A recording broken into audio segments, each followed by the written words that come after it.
ترتیب، آپ کے معمولات، آپ کی جو روٹین تھی وہ ساری کی ساری کیا تھی. اور بڑی ایک اچھی تحقیق ہے ہمارے تنظیم اسلامی کے ایک محترم بزرگ انجینئر مختار حسین فاروقی رحمۃ اللہ علیہ کی مرتب کردہ ایک پورا مضمون ہے، اور انشاءاللہ کل ہم اسی کے اوپر جو ہے نماز جمعہ کے دوران میں بات چیت کریں گے. میری آپ تمام لوگوں سے درخواست ہوگی کہ اس کے اوپر ضرور شامل ہو. انشاءاللہ 1 بجے کل جو ہے وہ جمعے کا جو خطاب ہے وہ سٹارٹ ہو جائے گا انشاءاللہ. اعوذ باللہ من الشیطان الرجیم، بسم اللہ الرحمن الرحیم. حامیم تنزیل الکتاب من نہیں اعوذ باللہ من الشیطان الرجیم، بسم اللہ الرحمن الرحیم. حامیم تنزیل من الرحمن الرحیم. صدق اللہ العظیم. رب اشرح لی صدری ویسر لی امری واحلل عقدۃ من لسانی یفقہوا قولی واجعل لی وزیرا من اہلی رب یسر ولا تعسر وتمم بالخیر آمین یا رب العالمین. حضرت گرامی، سورہ حامیم السجدہ اس کا جو دوسرا نام ہے وہ سورہ فصلت بھی کہتے ہیں اس کو. اور اب دیکھیں کہ یہ تیسری صورت آ گئی ہے اس ضمن میں جہاں سے ہم نے اپنا مضمون سٹارٹ کیا تھا. مرکزی جو مضمون تھا توحید کا، سب سے پہلے آ گئی تھی توحید فی العبادت. اس سے اگلی چیز جو تھی وہ پھر آ گئی توحید فی الدعا. اور اب یہ تیسرا جو اس کا ایک سٹیئر ہم اور اوپر جا رہی ہیں وہ ہے توحید دعوت الی اللہ کے ضمن میں. توحید کی جو دعوت ہے کہ جب ایک انسان جو ہے وہ خود اللہ تعالیٰ کی عبودیت پہ اپنے آپ کو کاربند کر لیتا ہے، اور پھر اس کا ظہور یہ ہوتا ہے کہ وہ پھر پکارنا بھی صرف اللہ کو ہی سمجھنا شروع کر دیتا ہے، اللہ کو ہی پکارنا شروع کر دیتا ہے، اللہ سے ہی اپنی فریاد کرتا ہے، اللہ سے ہی مناجات کرتا ہے. تو پھر اس کے بعد اگلی چیز یہ کہ وہ پھر لوگوں کو اللہ کے رستے کی طرف دعوت دیتا ہے. ایسا شخص جس نے اپنے آپ کو خود مشرکانہ عقائد سے پاک کر لیا ہو اور اللہ کی صفات میں بھی وہ خود وحدہ لا شریک مانتا ہو اللہ تعالیٰ کو، سینہ بھی اس کا توحید کے نور سے منور ہو چکا ہو، دعا بھی اللہ تعالیٰ سے ہی کرتا ہے، پکارتا بھی اللہ تعالیٰ کو ہی ہے. اب ظاہر ہے کہ وہ شخص جو بھی ہے وہ کسی نہ کسی سوسائٹی کا، کسی نہ کسی معاشرے کا حصہ ہوگا نا. آئسولیشن میں تو زندگی نہیں گزار رہا ہوگا، کسی معاشرے کے اندر رہ رہا ہوگا. اور جس معاشرے کے اندر بھی ایسا شخص ہو، اب دیکھیں کہ ذہن میں ایسا شخص لائیں کہ جس کے اپنے معاملات کا عالم یہ کہ وہ اللہ کی عبودیت کے اوپر مکمل طور کے اوپر ٹھک گیا اس کا دل، اور اس کے سارے معاملات، اس کی روٹین، اس کی عبادات، وہ ساری کی ساری اللہ تعالیٰ کے احکامات کے مطابق حتی الامکان کوشش کے بعد وہ کوشش کرتا ہے کہ میں اللہ تعالیٰ کے احکامات کی نافرمانی نہ کروں. پھر اس کا ایک دوسرا پہلو یہ کہ وہ پکارتا بھی اللہ تعالیٰ کو ہی ہے، وہ رب سے ہی ساری مناجات کرتا ہے، رب سے ہی دعا کرتا ہے کہ بھی جو اللہ تعالیٰ کا فیصلہ ہوگا اس کے اوپر وہ راضی بھی ہوتا ہے. یہ ساری چیزیں کرنے کے باوجود بھی وہ رہے گا تو کسی محلے میں، وہ محلہ جو ہے وہ کسی علاقے میں ہوگا، وہ علاقہ کسی شہر میں ہوگا، وہ شہر کسی ملک میں ہوگا. اب وہ جہاں پر رہ رہا ہے، جس جگہ پر رہ رہا ہے، کیا وہاں پر اس معاشرے میں اللہ کا دین غالب ہے یا اللہ کا دین مغلوب ہے؟ اگر اللہ کا دین غالب ہے یعنی کہ عدالتیں جو ہیں وہ انصاف کے اور عدل کے مطابق فیصلے کر رہی ہیں تو کیا کہنے. پھر اس کے بعد وہ نوافل پڑھے، اللہ تعالیٰ کا ذکر اذکار کرے، نمازیں پڑھے، روزے رکھے، نفلی روزے رکھے، بالکل ٹھیک ہے. اس معاشرے کے اندر جو ہے وہ نیک کام کرے، اس کے لیے موقع پہ موقع میسر ہے. لیکن اگر وہ کسی ایسے معاشرے کا حصہ ہے کہ جس میں اللہ کا دین غالب نہیں ہے، اللہ کے احکامات غالب نہیں ہیں، وہاں پر ظلم کا نظام ہے، وہاں پر اللہ کا عدل جو ہے وہ بلند نہیں ہے، اللہ کا نام بڑا نہیں ہے، وہاں پر بالعمل بڑا نہیں ہے. اب اسے کیا کرنا ہے؟ نبی کریم صلی اللہ علیہ وسلم کی اب تک کی ساری جد و جہد آپ کے سامنے آ چکی. سورہ توبہ بھی پڑھ لی، سورہ انفال بھی پڑھ لی، صحابہ کرام کا بھی طرز عمل سامنے آ گئے. تو اب جب کہ ایک ایسا معاشرہ جس میں اللہ کا دین غالب نہیں ہے تو اب کیا کرے؟ خاموشی کے ساتھ، سکون کے ساتھ نمازیں پڑھتا رہے اور سوتا رہے اور کہے کہ میں کیا کر سکتا ہوں؟ نہیں. اب اس دین کو، اللہ کے دین کو غالب کرنے کی جد و جہد میں اپنا حصہ ڈالیں. اب تک کی ساری گفتگو سے، اب تک کے سارے قرآن کریم کے پڑھنے سے یہ بات ہمارے سامنے واضح ہوتی ہے کہ گویا ایسا ہو جائے گا کہ وہ اس معاشرے میں رہ رہا ہے جس میں اللہ کا دین غالب نہیں ہے، تو اس کا اس معاشرے میں رہنا ایک طریقے سے کفارہ بن جائے گا اس کا. کہ اب وہ اللہ تعالیٰ کے دین کو قائم کرنے کی جد و جہد کے اندر اپنا حصہ ڈال رہا ہے۔ اور یہ بات بھی ہمیں سمجھ لگ جاتی ہے کہ اگر وہ یہ کام کرے گا تو یہ اکیلا آدمی نہیں کر سکتا۔ دیکھیں، اپنے اوپر اللہ کا دین نافذ کرنا بالکل اکیلا بندہ کام کر سکتا ہے، کوئی پریشانی نہیں ہے۔ کوئی پریشانی ہے کسی کو نماز پڑھنے کے اوپر؟ الحمدللہ اس ملک میں ایسے حالات تو نہیں ہے کہ آپ نماز پڑھنا چاہیں تو آپ کو نماز ہی نہ پڑھنے دیں۔ آپ تہجد پڑھنا چاہتے ہیں، آپ تہجد بھی پڑھ سکتے ہیں۔ آپ اگر اپنے آپ کو منکرات سے روکنا چاہتے ہیں، آپ وہ بھی روک سکتے ہیں۔ آپ جتنا اللہ کی عبادت کے اندر آگے جانا چاہتے ہیں وہ بھی کر سکتے ہیں۔ آپ نفلی روزے رکھنا چاہتے ہیں، آپ وہ بھی رکھ سکتے ہیں۔ آپ ہر سال حج پہ جانا چاہتے ہیں، وہ بھی جا سکتے ہیں۔ آپ ہر مہینے عمرہ کرنا چاہتے ہیں، وہ بھی کر سکتے ہیں۔ تو اپنے اوپر اللہ تعالیٰ کی عبودیت کو غالب کرنا، اللہ تعالیٰ کی عبادت کو، بندگی کو اختیار کرنا، اس میں تو کوئی مسئلہ نہیں ہے۔ پھر اس سے ایک سٹیپ اوپر کا ہے، وہ اوپر کا سٹیپ کیا ہے؟ لوگوں کے اللہ کے راستے کی طرف دعوت دینا، اس میں بھی کوئی مسئلہ نہیں ہے۔ لیکن مسئلہ کہاں پر آتا ہے؟ مسئلہ آتا ہے کہ جب آپ اس دین کو قائم کرنے کی جد و جہد کرنا چاہیں گے، وہ آپ اکیلے نہیں کر سکتے، وہ اکیلے نہیں ہوگی، اس کے لیے آپ کو کسی نہ کسی اجتماعیت کا حصہ بننا پڑے گا، اور وہ پھر کلائمیکس والی بات جا کر آئے گی سورہ شورا کے اندر۔ تو یہاں پر ابھی جو ہے وہ اجتماعیت کو، وہ اس طاقت کو، اس اجتماعیت کو حاصل کرنے کے لیے بھی تو کچھ کرنا پڑے گا کہ نہیں کرنا پڑے گا؟ اس کے لیے پھر دعوت اللہ ہے، وَمَنْ أَحْسَنُ قَوْلًا مِمَّنْ دَعَا إِلَى اللَّهِ، اس سے بڑھ کر اچھی بات کس کی ہوگی؟ جو لوگوں کو اللہ کے راستے کی طرف دعوت دے۔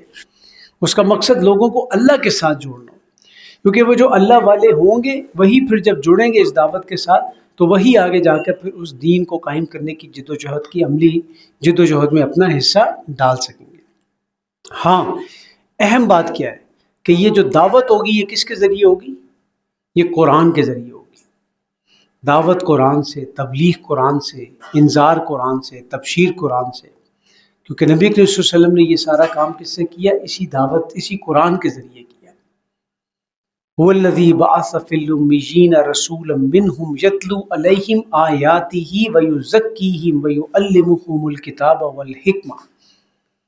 تو وہ جو مردان کار تیار ہوئے اس دعوت کے اندر آنے کے لیے، اس اقامت دین کی جد و جہد کا بیڑا اٹھانے کے لیے، وہ اس قرآن کی دعوت سے تھے۔ اور الحمدللہ ہم دیکھتے ہیں کہ ہم 5-5 6-6 گھنٹے اللہ کی رحمت، کرم اور فضل سے اگر یہاں پر بیٹھتے ہیں تو کیا سنتے ہیں؟ قرآن سنتے ہیں۔ اس قرآن کے اندر یہ تاثیر ہے کہ یہ انسان کو کھینچ کر لاتا ہے، ورنہ آپ یقین کیجئے کہ 3-5 گھنٹے کی فلم چل جائے سینما کے اندر تو بندہ اس سے بور ہو جاتا ہے کہ یہ کب ختم ہوگی۔ تو یہ قرآن کی دعوت کی تاثیر ہے، یہ قرآن ہے کہ جو انسان کو پوزیس کرتا ہے، جو انسان کو جوڑ لیتے ہیں اپنے ساتھ۔ اسی لیے اقبال نے کہا تھا نا، وہ قرآن کے ساتھ جڑے ہوئے تھے، وہ معزز تھے زمانے میں مسلمان ہو کر، اور تم خوار ہوئے تارک قرآن ہو کے۔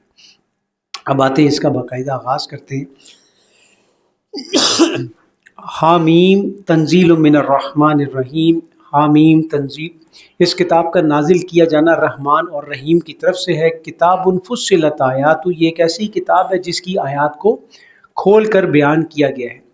قرآن عربی لقوم یعلمون، جاننے والے لوگوں کے لیے ایک عربی قرآن کی حیثیت سے، بشیرا و نذیرا، یہ خوشخبری دینے کے لیے اور خبردار کرنے کے لیے ہے۔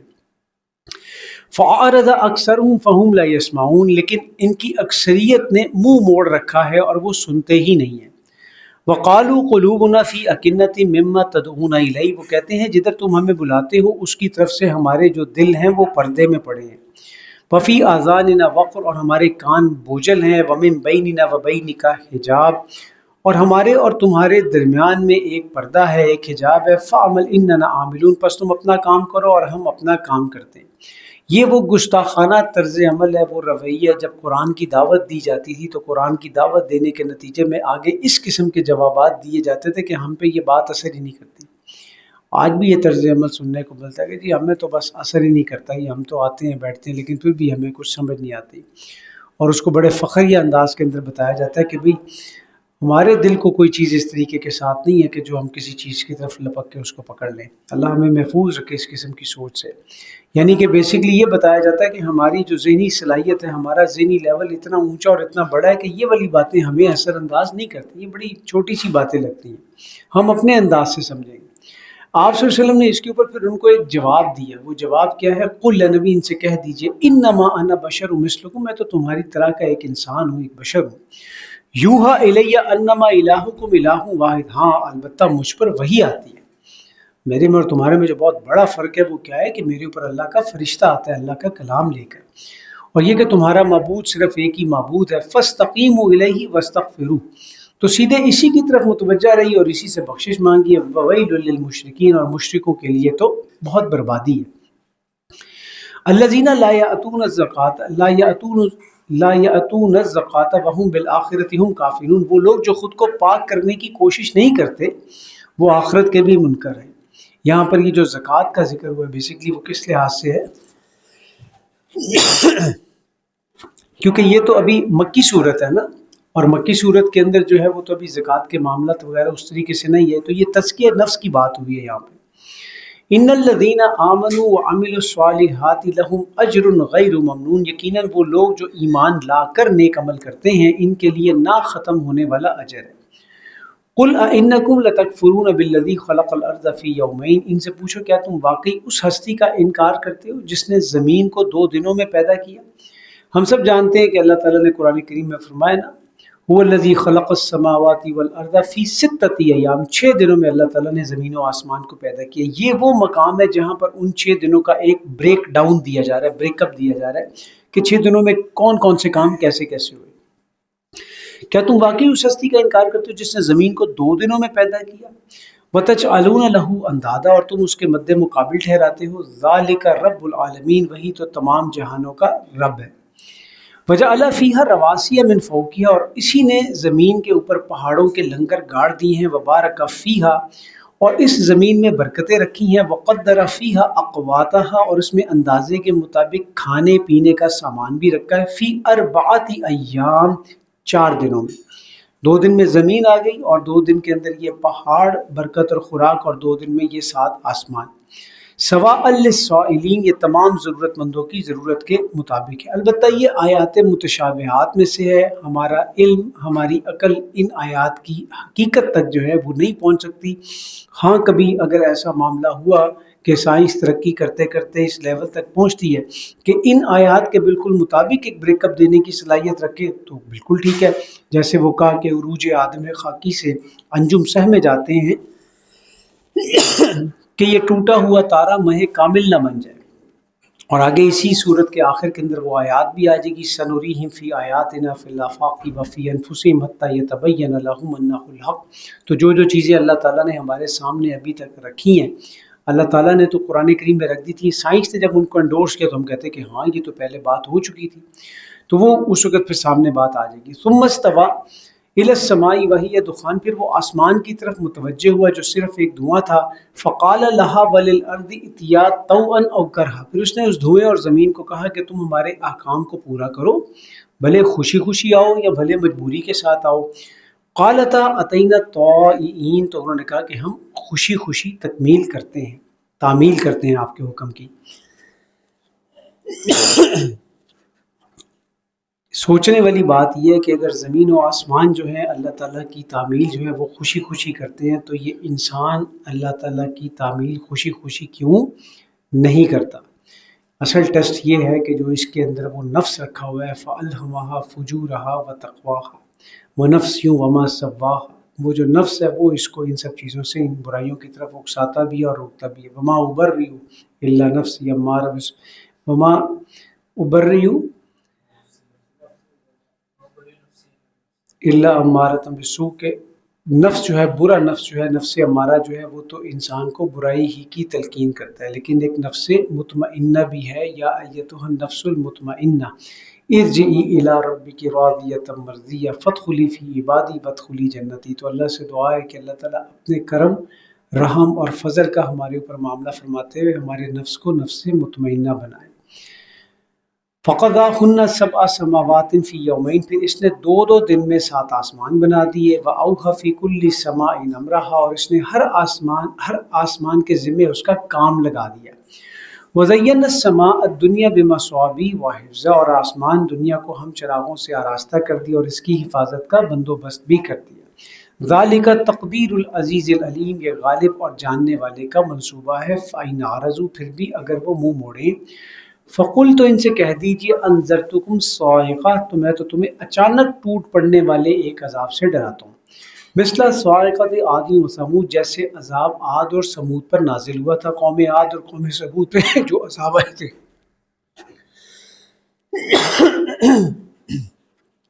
اذ جاءتهم الرسل من بین ایدیہم ومن خلفہم، جب آئے تھے ان کے پاس رسول سامنے سے اور پیچھے سے، یعنی ہر طرف سے، یہ سمجھانے کے لیے اللہ تعبدوا الا اللہ، کہ اللہ کے سوا کسی کی عبادت نہ کرو۔ قالوا، تو وہ کہنے لگے، لو شاء ربنا لانزل ملائکہ، اگر ہمارا رب چاہتا تو اس کام کے لیے فرشتے اتار دیتا۔ فإنا بما ارسلتم به کافرون، قصہ مختصر یہ کہ تم جو کچھ بھی دے کر بھیجے گئے ہو ہم اس کو مانتے نہیں ہیں۔ فَأَمَّا عَادٌ فَاسْتَكْبَرُوا فِي الْأَرْضِ بِغَيْرِ الْحَقِّ، رہے عاد تو انہوں نے زمین پر بڑا تکبر کیا، بے جا تکبر کیا۔ وَقَالُوا مَنْ أَشَدُّ مِنَّا قُوَّةً، اور کہنے لگا کہ ذرا بتاؤ تو صحیح کہ ذرا طاقت میں بھلا ہم سے زیادہ کون ہے اس وقت۔ اور واقعتاً ان کے قد تھے کھجور کے تنوں جتنے ان کے قد ہوتے تھے، اور بڑے زوردار قسم کے اور بڑے ٹھیک ٹھاک قسم کے قوت والے لوگ تھے۔ اولم یرو ان اللہ الذی خلقہم، کیا انہوں نے کبھی غور نہیں کیا کہ وہ اللہ جس نے ان کو پیدا کیا ہے، ہوا اشد منہم قوہ، وہ اس قوت اور طاقت میں ان سے کہیں بڑھ کر ہے، کہیں زیادہ ہے، کہیں زور آور ہے۔ وکانوا بآیاتنا یجحدون، اور وہ ہماری آیات کا انکار کیا کرتے تھے۔ فارسلنا علیہم ریحا سرسرا فی ایام نحسات، اور لہٰذا ہم نے ان پر نامبارک دنوں میں طوفانی ہوائیں چلائیں، لنذیقہم عذاب الخزی فی الحیات الدنیا، تاکہ ہم دنیاوی زندگی میں ہی ان کو رسوا کن عذاب کا مزہ چکھائیں۔ وَلَعَذَابُ الْآخِرَةِ أَخْزَىٰ وَهُمْ لَا يُنصَرُونَ، اور آخرت کا عذاب تو اس سے بھی کہیں زیادہ رسوا کن ہے اور ان کو کہیں سے بھی اس پہ مدد نہیں پہنچے گی۔ وَأَمَّا ثَمُودُ فَهَدَيْنَاهُمْ، جہاں تک قوم سمود کا تعلق ہے تو ہم نے ان کو سیدھا راستہ دکھایا۔ فَاسْتَحَبُّوا الْعَمَىٰ عَلَى الْهُدىٰ، تو انہوں نے راستہ دیکھنے کی بجائے اندھے بن کر رہنا زیادہ پسند کیا۔ فَأَخَذَتْهُمْ صَاعِقَةُ الْعَذَابِ الْخُونِ بِمَا كَانُوا يَكْسِبُونَ، آخر ان کی کرتوتوں کی وجہ سے رسوا کن عذاب کی کڑک نے انہیں آ پکڑا۔ وَنَجَّيْنَا الَّذِينَ آمَنُوا وَكَانُوا يَتَّقُونَ، اور ہم نے صرف ان لوگوں کو نجات دی جو ایمان لائے اور اللہ سے ڈرتے رہے۔ وَيَوْمَ يُحْشَرُ أَعْدَاءُ اللَّهِ إِلَى النَّارِ، اور اللہ کے دشمن آگ پر اکٹھے کیے جائیں گے۔ فَهُمْ يُوزَعُونَ، پھر ان کی درجہ بندی کی جائے گی، ان کی گریڈنگ کی جائے گی، ان کو علیحدہ علیحدہ حصوں میں تقسیم کیا جائے گا۔ جیسے جتنے زیادہ گناہ گار ہوں گے ان کا گروپ علیحدہ ہوگا، جو اس سے کم درجے کے ہوں گے تو ان کا علیحدہ ہوگا، تو ان کو ایک گروپنگ کے اندر ڈسٹریبیوٹ کر دیا جائے گا۔ حتیٰ اذا ما جاؤہا، یہاں تک کہ جب وہ آگ پر آئیں گے، شاہد علیہم سمعہم و ابصارہم و جلودہم بما کانوا یعملون، تو ان کے خلاف ان کے کرتوتوں کی گواہی خود ان کے اپنے کان، آنکھیں اور جلدیں دیں گی۔ اپنے اعضاء کی گواہی جو ہے وہ اپنے ہی خلاف ہوگی جب ان کو اللہ کے خلاف استعمال کیا جاتا تھا۔ تو پھر وہ لوگ جو آج کہتے ہیں کہ میرا جسم میری مرضی، ان کو سوچنا چاہیے کہ اس ٹائم پہ یہ مرضی کہاں جائے گی۔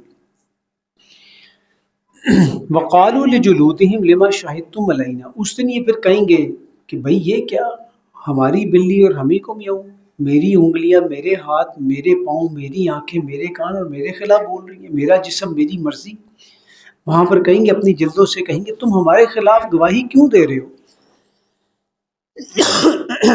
قالوا انطقنا اللہ الذی انطق کل شیء، تو وہ کہیں گے کہ آج ہمیں اس ہستی نے بولنا سکھایا ہے کہ جس نے ہر شے کو زبان دی ہے۔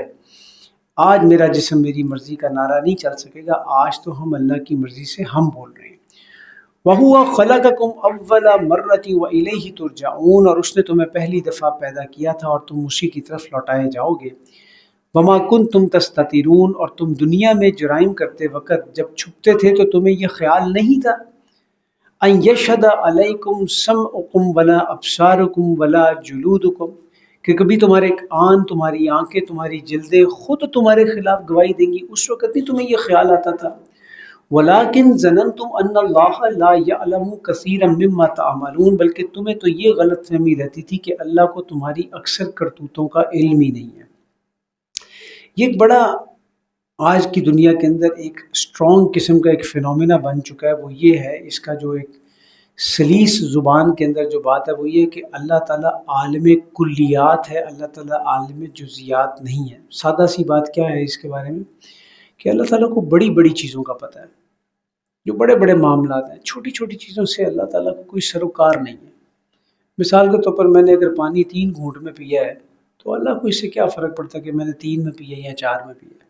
ہاں اگر امریکہ اور ایران میں پڑا چل رہا ہے تو اس کا اللہ کو لازمی پتہ ہوگا۔ میں نے اگر مسجد میں داخل ہوتے وقت سیدھا پاؤں پہلے رکھا ہے تو بڑی چھوٹی سی بات ہے، اللہ کو کیا اس میں ہے کہ سیدھا پہلے رکھا ہے کہ الٹا پہلے رکھا ہے۔ تو یہ کہنا کہ چھوٹی چھوٹی چیزوں کا اللہ کو پتہ نہیں ہے، وجہ آخر میں آ کے بات وہی نکلتی ہے، وما قدر اللہ حق قدری، انہوں نے اللہ کی قدر ہی نہیں کی، اللہ کو پہچانا ہی نہیں جیسا کہ پہچاننے کا حق تھا۔ یہ فینومینا آتا کہاں سے ہے؟ یہ فینومینا بیسیکلی آتا ایسے ہے کہ جیسے مثال کے طور پر کوئی بہت بڑا بزنس مین ہو، لے آئے اپنے ذہن کے اندر کسی ایک آدھے کو جس کو آپ سمجھتے ہیں کہ یہ بڑا بزنس مین ہے، اب اس کا ایک امپلائی ہے اور اس کے امپلائی نے مثال کے طور پر ایک اپلائی کیا ایک اپلیکیشن لون لینے کے لیے کہ 50,000 روپیہ چاہیے، اور اس بندے کی اپنی جو نیٹ ورتھ ہے وہ آپ سمجھ لیں کہ 1500 ارب کے اراؤنڈ اباؤٹ گھومتی ہے، اس کے لیے 50,000 کیا چیز ہے؟ کچھ بھی نہیں ہے۔ اب وہ اس کی کمپنی نے ریجیکٹ کر دی۔ اب وہ جس وقت اس کے پاس آتا ہے کسی طریقے سے پہنچ جاتا ہے اس شخص کے پاس اور اسے جا کر کہتا ہے کہ جی میرا بس 50,000 کا لون، یار مجھے تو پتہ ہی نہیں، مجھے تو اس چیز کا بتایا ہی نہیں کسی نے۔ اگر اس کی کہیں ڈائریکٹ اپروچ اس کے ساتھ ہو جائے اور ادروائز اگر کوئی اس کو مشورہ دے کہ یار تمہیں وہ کمپنی کے مالک سے ملو، کہتے یار وہ بڑا بندہ ہے، اس کو کیا پتا ہوگا کہ میرے کیا مسائل ہے کیا نہیں۔ یہ وہ فینومین ہے کہ جس کے بارے میں یہ کہہ دیا جاتا ہے کہ اللہ کو کیا پڑی ہے چھوٹی چھوٹی چیزوں کی، میں اگر چھوٹے موٹے گناہ کر رہا ہوں تو اللہ کو کیا ہے کہ چھوٹے موٹے گناہ کر رہے ہیں، اللہ غفور الرحیم ہے، وہ ان چھوٹی چھوٹی چیزوں میں نہیں پڑے۔ وہ ہم چونکہ اب میں کہتا ہوں کہ میں دیکھ رہا ہوں، اللہ بھی دیکھ رہا ہے، ہم سن رہے ہیں، اللہ بھی سن رہا ہے، ہم جانتے ہیں، اللہ بھی جانتا ہے، لیکن ہماری ووکیبلری چونکہ لمیٹڈ ہے نا، ہمارے پاس اور کوئی الفاظ نہیں ہے کہ ہم اللہ کے لیے اور الفاظ استعمال کریں اور اپنے لیے اور الفاظ، لیکن ہمارے دیکھنے سننے اور جاننے میں اور اللہ کے دیکھنے سننے اور جاننے میں مطلب زمین آسمان کا فرق بھی کہتے ہوئے وہ بات جسٹیفائی نہیں کر سکتے، وہ تو فرق بنتا ہی نہیں ہے، کوئی معاملہ طے ہی نہیں ہوتا اس کے اندر۔ تو اللہ تعالیٰ کو ہماری ایک ایک چیز کا پتہ ہے، اللہ تعالیٰ کو ہمارے ایک ایک پل کا پتہ ہے، اللہ کو تبھی تو وہ اللہ اللہ ہے۔ اور سبحان اللہ کیا خوبصورت الفاظ ہیں حضرت ابوبکر صدیق رضی اللہ عنہ کے کہ اللہ کی معرفت کے بارے کے اندر عاجزی اختیار کر لینا، عجز اختیار کر لینا کہ ہم اللہ کی معرفت کو نہیں پہنچ سکتے، یہی اللہ کی معرفت ہے۔ ٹھیک ہے، وَذَلِكُمْ ظَنُّكُمُ الَّذِي ظَنَنْتُمْ بِرَبِّكُمْ أَرْدَاكُمْ، اور اپنے رب کے بارے میں تمہاری اس غلط فہمی نے تمہیں ہلاک کر ڈالا۔ کون سی غلط فہمی؟ کہ بھئی اللہ کو کیا پڑی ہے کہ ہماری چھوٹی چھوٹی چیزوں کا بھی حساب رکھے۔ فَأَصْبَحْتُم مِّنَ الْخَاسِرِينَ، اور تم گھاٹے سے دوچار ہونے والوں میں شامل ہو گئے۔ وَإِن يَصْبِرُوا فَالنَّارُ مَثْوًى لَّهُمْ، اب اگر یہ صبر بھی کریں تب بھی ان کا ٹھکانہ جہنم ہے۔ وَإِن يَسْتَعْتِبُوا فَمَا هُم مِّنَ الْمُعْتَبِينَ، اور اب اگر یہ توبہ کریں گے تو ان کی توبہ بھی قبول نہیں کی جائے گی۔ کیوں؟ کیونکہ آخرت کا پردہ ہٹ گیا، اب اپنی نظروں سے سب کچھ دیکھ لیا ہوتا ہوا۔ وَقَيَّضْنَا لَهُمْ قُرَنَاءَ، اور ہم نے ان پر ایسے شیاطین مقرر کر دیے۔ کون سے شیاطین تھے؟ ایسے دوست بنا دیے ان کے، ایسے ہم نے ان کے پیچھے لوگ لگا دیے، ایسے ہم نے ان کی دوستیاں ایسے لوگوں کے ساتھ کروا دی، کالج کے اندر ایسے لڑکے پیچھے لگ گئے، ٹھیک ہے، ایسے لوگ پیچھے لگا دیے۔ فَزَيَّنَ لَهُم مَّا بَيْنَ أَيْدِيهِمْ وَمَا خَلْفَهُمْ، بس وہ ان کے آگے پیچھے سارے ہی اعمال کو خوشنما بنا کر دکھاتے ہیں۔ اور خوشنما کیسے بن جاتے ہیں اعمال اپنی نگاہوں میں؟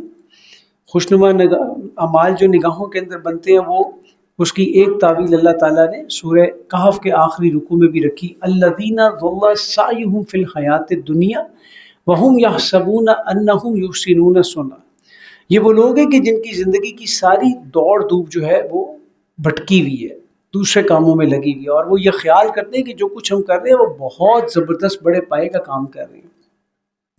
اکثر جب آپ کسی سے بات کریں، کوئی دین کے لیے وقت نکالیں، کوئی ٹائم نکالیں، تو آگے سے جواب سننے کو ملتا ہے حضرت ہم تو پہلے ہی بڑا نیک کام کریں۔ اچھا جی کیا کریں؟ بچوں کے لیے 2 وقت کی روٹی کما رہے ہیں، بچوں کے لیے 2 وقت کی روٹی کما رہے ہیں، بالکل ٹھیک ہے، نوٹوں پہ بھی لکھا ہوتا ہے حصول رزق حلال عین عبادت ہے. یہ جو عین اور غین کے فرق نے ہماری قوم کو بڑی مصیبت میں ڈال دی. تو عین عبادت ہے، بالکل ٹھیک ہے، لیکن دل پہ ہاتھ رکھ کے پوچھیں کہ جس کو آپ کہتے ہیں وہ واقعی 2 وقت کی روٹی کے چکر میں کہ پلاٹ لینے کے چکر میں ہوتا ہے. ایک تو بیچارہ وہ ہے نا جو ریڈی لگا رہا ہے، جو بیچارہ واقعی صبح سے نکلا شام تک اور 2 وقت کی روٹی ہی گھر لے کے جا سکتا ہے. اکثر جو یہ لوگ بات کرتے ہیں نا کہ ہم تو بھائی 2 وقت کی روٹی کما رہے ہیں، تو پتہ چلتا ہے وہ 2 وقت کی روٹی اتنی ہے کہ ایک پلازا کھڑا کر لی اور دوسرے پلازے کی بنیادوں میں کام ڈل رہا ہے. تو وہ 2 وقت کی روٹی اس کو کہتے ہیں. کیا کریں جی، پھر گزارا نہیں ہوتا. 8-10 لاکھ روپے مہینے کی انکم جب تک نہیں آتی تو پھر صحیح طریقے سے گزارا نہیں ہوتا. تو واقعی وہ والی بات ہے کہ پھر گزارا نہیں ہوتا.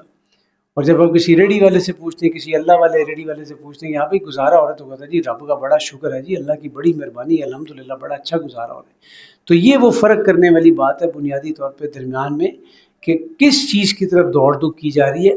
معیار زندگی کو بلند کرنے کی کوشش کی جا رہی ہے کہ معیار بندگی کو بلند کرنے کی کوشش کی جا رہی ہے. آج ہم اپنے بچوں کے لیے جس فکر میں مبتلا ہے وہ یہ ہے کہ معیار زندگی بلند کیا جائے. بس خوب سے خوب تر کی تلاش ہے، اور خوب سے خوب تر کی تلاش کے اندر ہی اپنی پوری صلاحیتیں توانائیاں کھپا دی جاتی ہیں. وحق علیہم القول، اور آج ان کے حق میں عذاب کا فیصلہ ثابت ہو گیا، فی امم قد خلت من قبلہم من الجن والانس، جیسا کہ ان سے پہلے والی جنوں اور انسانوں کی جماعتوں پر ثابت ہوا تھا. انہم کانوا خاسرین، یقیناً وہ نقصان سے دوچار ہونے والے تھے. وقال الذین کفروا لا تسمعوا لهذا القرآن، اور کافر لوگ یہ کہتے ہیں کہ اس قرآن کو مت سنو. والغوا فیہ لعلکم تغلبون، بلکہ اس دوران شور مچاؤ تاکہ تم غالب رہو. رسول اللہ صلی اللہ علیہ وسلم کی دعوت چونکہ قرآن کے ذریعے تھی تو یہ کیا کرتے تھے، اس وقت ہوٹنگ شروع کر دیتے تھے تاکہ عوام الناس جو ہے وہ قرآن سے دور رہے. اس حوالے سے یہ بات سامنے آتی ہے کہ قرآن کا پڑھنا پڑھانا جو ہے وہ شیطان کے لیے بڑی ایک مشکل کا باعث بنتا ہے. لیکن یہ چیز ذہن میں رکھیں کہ اگر یہ قرآن کا پڑھنا پڑھانا اس کا ذکر اس انداز میں ہو، سرسری انداز میں ہو، لوگوں تک اس کا کوئی پیغام نہ مل رہا ہو، اور ٹی وی کے اوپر شوز بھی آ رہے ہوں، تقریبات بھی ہو رہی ہوں، سیمینارز بھی ہوں، اور جناب پیچھے ہلکا سا لائٹ سا میوزک بھی چل رہا ہو، اور آگے قرآن کریم کی بھی تھوڑی سی بات چیت ہو رہی ہو، پردے کی بھی دھجیاں اڑائی جا رہی ہوں، وہ جو 11 مہینے کسی اور انداز میں بیٹھتے ہیں ایک دوسرے کے ساتھ فلرٹ کرنے والی باتیں کرتے ہیں، وہ اب بیٹھ کے دین سکھا رہے ہوں. ایسا قرآن پڑھانے سے شیطان کو کوئی پریشانی تکلیف نہیں ہوتی، وہ بلکہ تھپکیاں دیتا ہے. وہ کہتا ہے ایک دفعہ چھوڑ کے رمضان ٹرانسمیشن 11 مہینے ایسے ہی چلاؤ، مجھے کوئی ٹینشن پریشانی نہیں ہے. لیکن جہاں پر قرآن کا پڑھنا پڑھانا کسی ایسے انداز میں آئے گا، کسی انقلابی دعوت کے ضمن کے اندر آئے گا، کسی اس انداز کے ساتھ سامنے آئے گا کہ لوگوں کے دلوں کے اندر ایک تبدیلی آ رہی ہے، وہ پڑھنا پڑھانا پھر قابل قبول نہیں ہوگا، اور اس کے اندر پھر اس کی مخاصمت میں اور اس کی مخالفت کے اندر ٹھیک ٹھاک قسم کے فتوے بھی آئیں گے اور ٹھیک ٹھاک قسم کی باتیں بھی کی جائیں گی. آج ہمیں یہ دیکھنا چاہیے کہ ہمارا قرآن مجید کے ساتھ تعلق کیسا ہے. انشاءاللہ تعالیٰ آپ کو ایک آدھے دن کے اندر یا شاید ابھی مل گیا ہوگا مسلمانوں پر قرآن مجید کے حقوق، یہ انشاءاللہ تعالیٰ آپ کو کتابچہ بھی یہاں سے ہدیتاً تحفہ دیا جائے گا. بس آپ سے درخواست ایک ہی ہے، اس کو جا کے الماریوں کی زینت ضرور بنائیں، لیکن اس سے پہلے اس کو اپنی آنکھوں سے بھی منور کریں. اپنی آنکھوں کے نور سے بھی جو اس کے اوپر الفاظ لکھے ہوئے ان کو بھی عزت بخشیں اور ان کو پڑھیں، اور ہمیں بھی اپنی دعاؤں میں یاد رکھیں. فَلَنُذِيقَنَّ الَّذِينَ كَفَرُوا عَذَابًا شَدِيدًا، ہم کافروں کو سخت عذاب کا مزہ چکھا کر رہیں گے. وَلَنَجْزِيَنَّهُمْ أَسْوَأَ الَّذِي كَانُوا يَعْمَلُونَ، اور ہم ان کے کرتوتوں کی بدترین بدلہ ان کے کرتوتوں کا ان کو دے کر رہیں گے. ذَلِكَ جَزَاءُ أَعْدَاءِ اللَّهِ النَّارِ، یہ رہی آگ اللہ کے دشمنوں کی سزا. لَهُمْ فِيهَا دَارُ الْخُلْدِ، اس میں ان کا دائمی قیام ہوگا.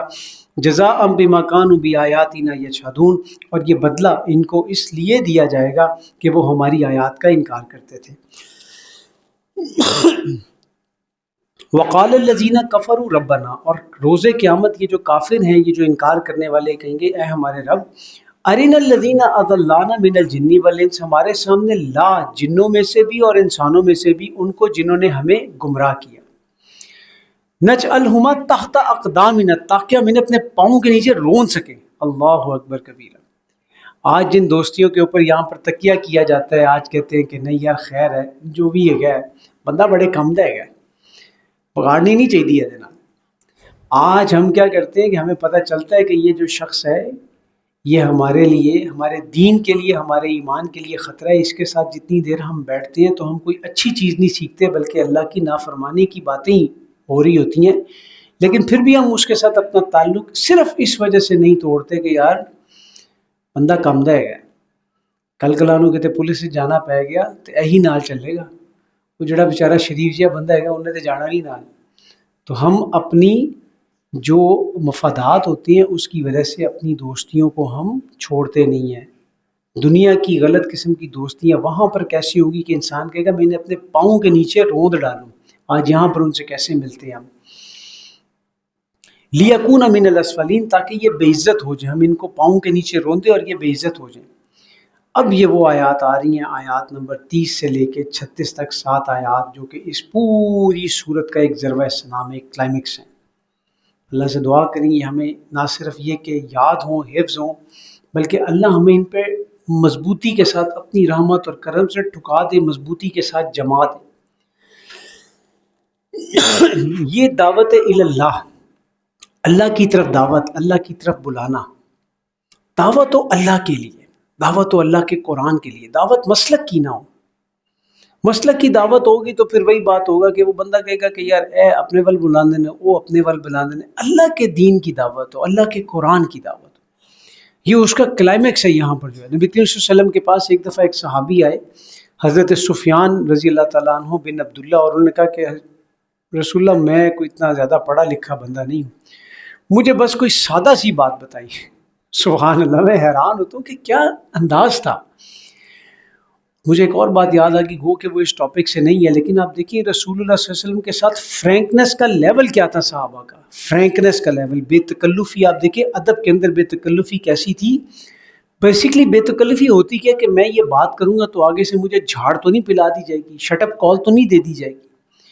ایک نوجوان صحابی ہے اور آ کے کیا کہا کہ اللہ کے رسول مجھے زنا کی اجازت دے دیجیے۔ اللہ اکبر۔ آپ نے یہ نہیں کہا ساروں کو بلاؤ ذرا، سارے باقی جو بیٹھے ہیں پکڑو اس کو، نکالو، ٹھڈے مارو، باہر نکال دو، کیسی فضول بکواس کی۔ آپ نے آگے سے کاؤنٹر کوشچن کیا، اچھا یہ بتاؤ کیا تم پسند کرو گے کہ کوئی تمہاری ماں کے ساتھ یہ کام؟ نہیں نہیں بالکل بھی نہیں، اللہ کے رسول کیسی بات کہہ رہے ہیں۔ تمہاری بہن کے ساتھ کوئی یہ کام؟ نہیں نہیں بالکل بھی نہیں، سوال ہی پیدا نہیں ہوتا۔ تمہاری کیا کہتے ہیں پھوپھی کے ساتھ، خالہ کے ساتھ کوئی؟ نہیں نہیں بالکل بھی نہیں، اللہ کے رسول۔ ان کا پھر اللہ کے رسول میں، آپ نے کہا روزے رکھو۔ شہوت کو کنٹرول کرنے کے لیے روزہ جو ہوتا ہے، اور یہ یقین کریں کہ یہ جو روزے ہیں نا رمضان کے، یہ واقعتاً کسی معجزے سے کم نہیں ہے۔ 30 دن 29 دن لگاتار روزے رکھنا۔ یہ جو بعض اوقات لوگ باتیں کرتے ہیں نا، جی رمضان کا پتہ نہیں چلیا، بس ابھی جا رہا ہے، تو اسی مہینے دے اور رکھ کے بکھاؤ، پھر ہم پتہ چل جائے گا کوئی۔ میں ٹھیک ہے ایک جذبات میں کیفیت میں بات کرنا اور بات ہے، لیکن یقین کریں کہ یہ 30 دن کے 29 دن کے روزے رکھنا، وہ جو ہم قرآن کریم میں وہ کرتے ہیں نا تل کا ایام معدودات، وہ ایک علیحدہ مسئلہ ہے۔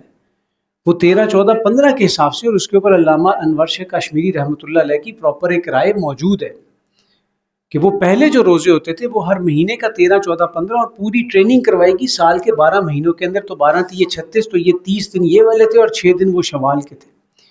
یہ جو روزے فرض ہوئے ہیں بیسیکلی 30 دن کے مکمل روزے، یہ رکھنا، یہ واقعتاً دیکھا جائے تو کوئی آسان چیز نہیں ہے۔ یہ اللہ کا رحمت کرم اور ماحول میں ایک برکت ہوتی ہے۔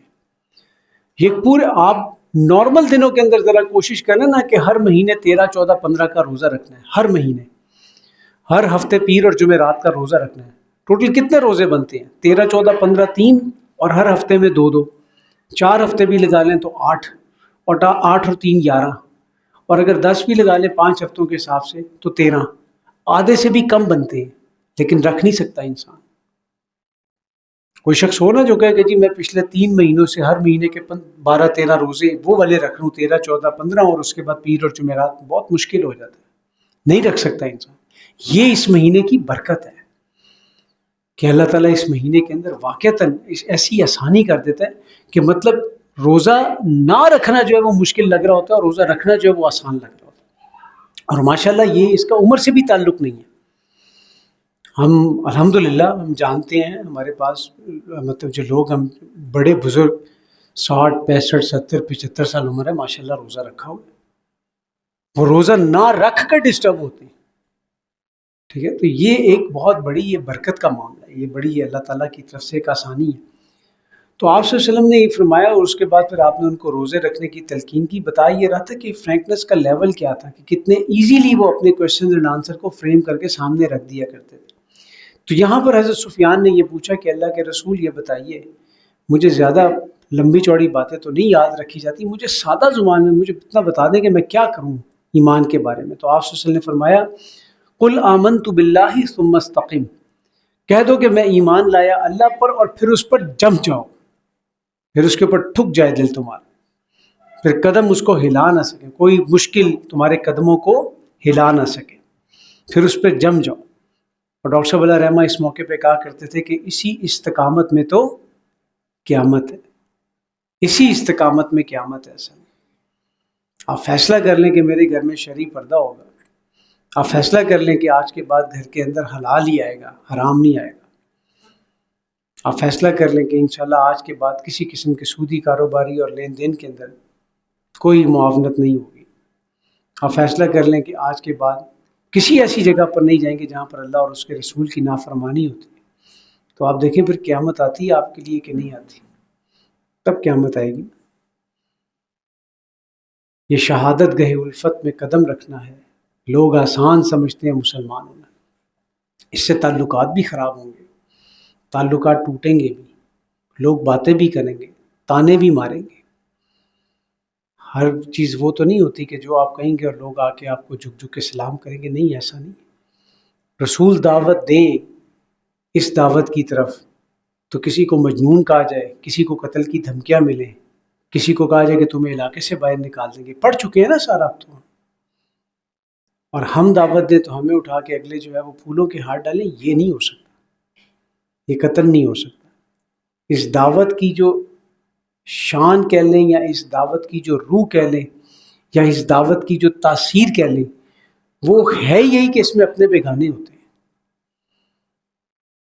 اس دعوت میں اپنے بیگانے ہوتے ہیں، اپنے چھوڑ کے جاتے ہیں، جن کو آپ اپنا سمجھ رہے ہوتے ہیں وہ آپ سے علیحدہ ہو جاتے ہیں، آپ کو چھوڑ دیتے ہیں. لیکن جب انسان اس پہ جم جائے پھر اللہ تعالیٰ جو ہے وہ اپنے بندے کو نہیں چھوڑتا. جس رب کی وجہ سے آپ نے کسی کو چھوڑا ہے یا کسی نے آپ کو چھوڑا ہے، وہ رب پھر آپ کو تھامتا ہے. اور وہ پھر کیسے تھامتا ہے؟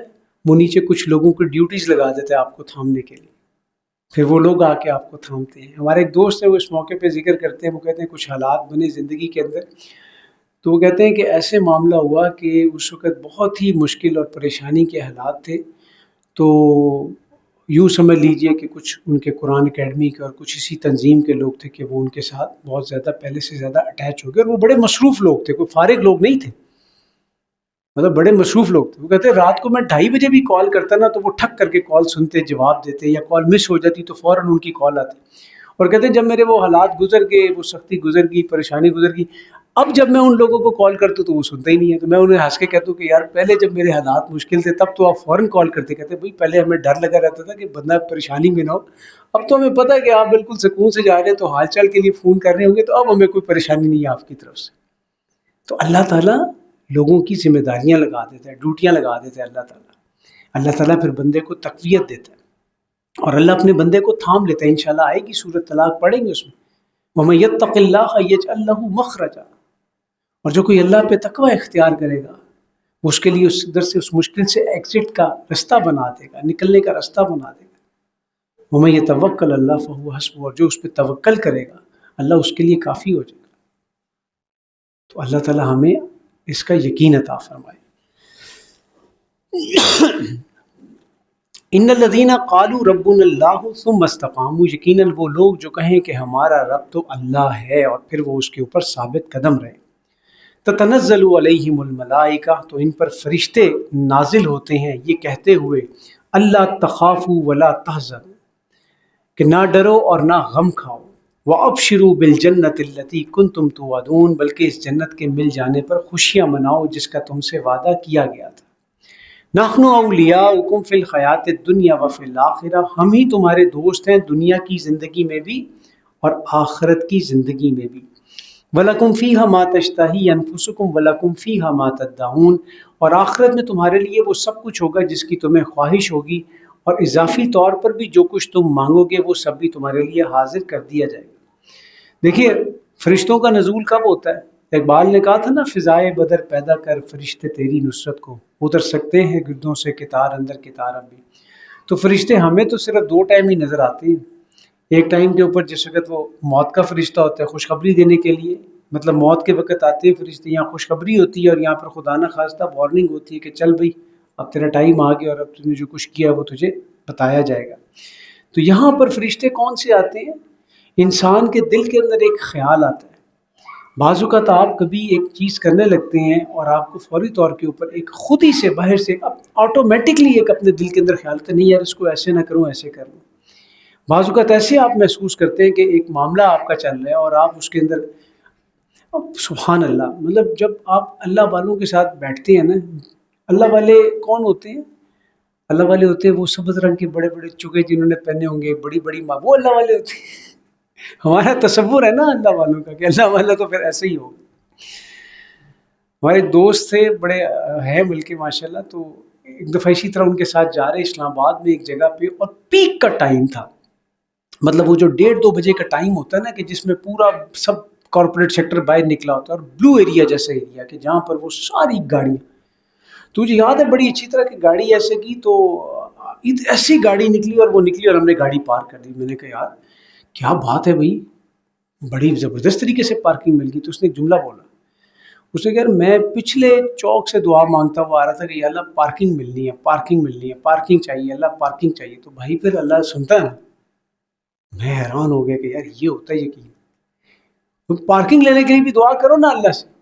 ہم کہتے ہیں نہیں، ہم وہ جو پارکنگ کے اوپر بندہ کھڑا ہوگا اس کو 500 دیں گے تو وہ ہمارے لیے پارکنگ بنائے گا، کیونکہ جیب میں پڑا ہوا نوٹ تو پھر زیادہ طاقتور ہوا نا، یقین ہے نا اس کے اوپر، نوٹ کی طاقت پہ یقین ہے، اللہ کے سننے کے اوپر ہمیں یقین نہیں ہے۔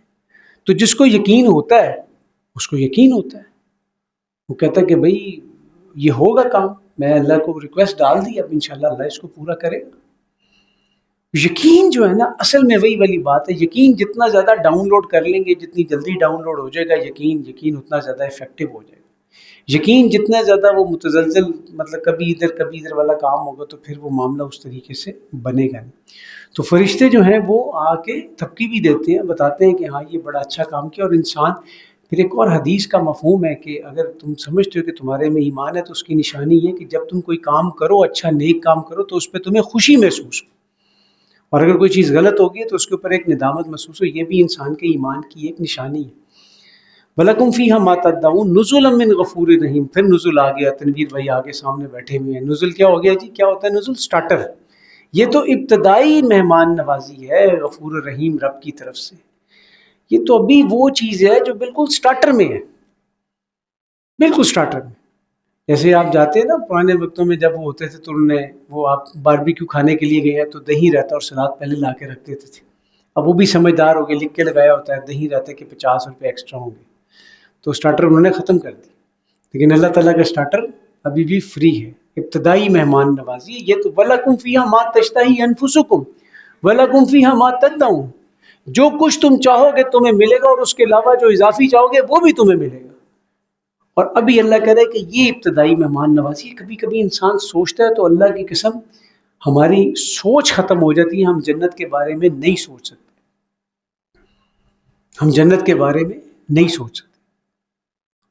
اور آپ دیکھیں سبحان اللہ، حضرت بلال رضی اللہ تعالیٰ عنہ کو رسول اکرم صلی اللہ علیہ وسلم نے کہا بلال تم ایسا کیا کام کرتے ہو کہ میں نے تمہارے قدموں کی چاپ جنت میں سنائی دی ہے مجھے۔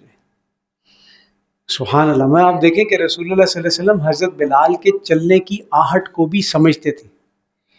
یہ بڑی گہری بات ہے، یہ جس سے محبت ہوتی ہے یہ اسی کے ساتھ یہ والا انداز سامنے آتا ہے، سب کے ساتھ نہیں ہوتا یہ انداز۔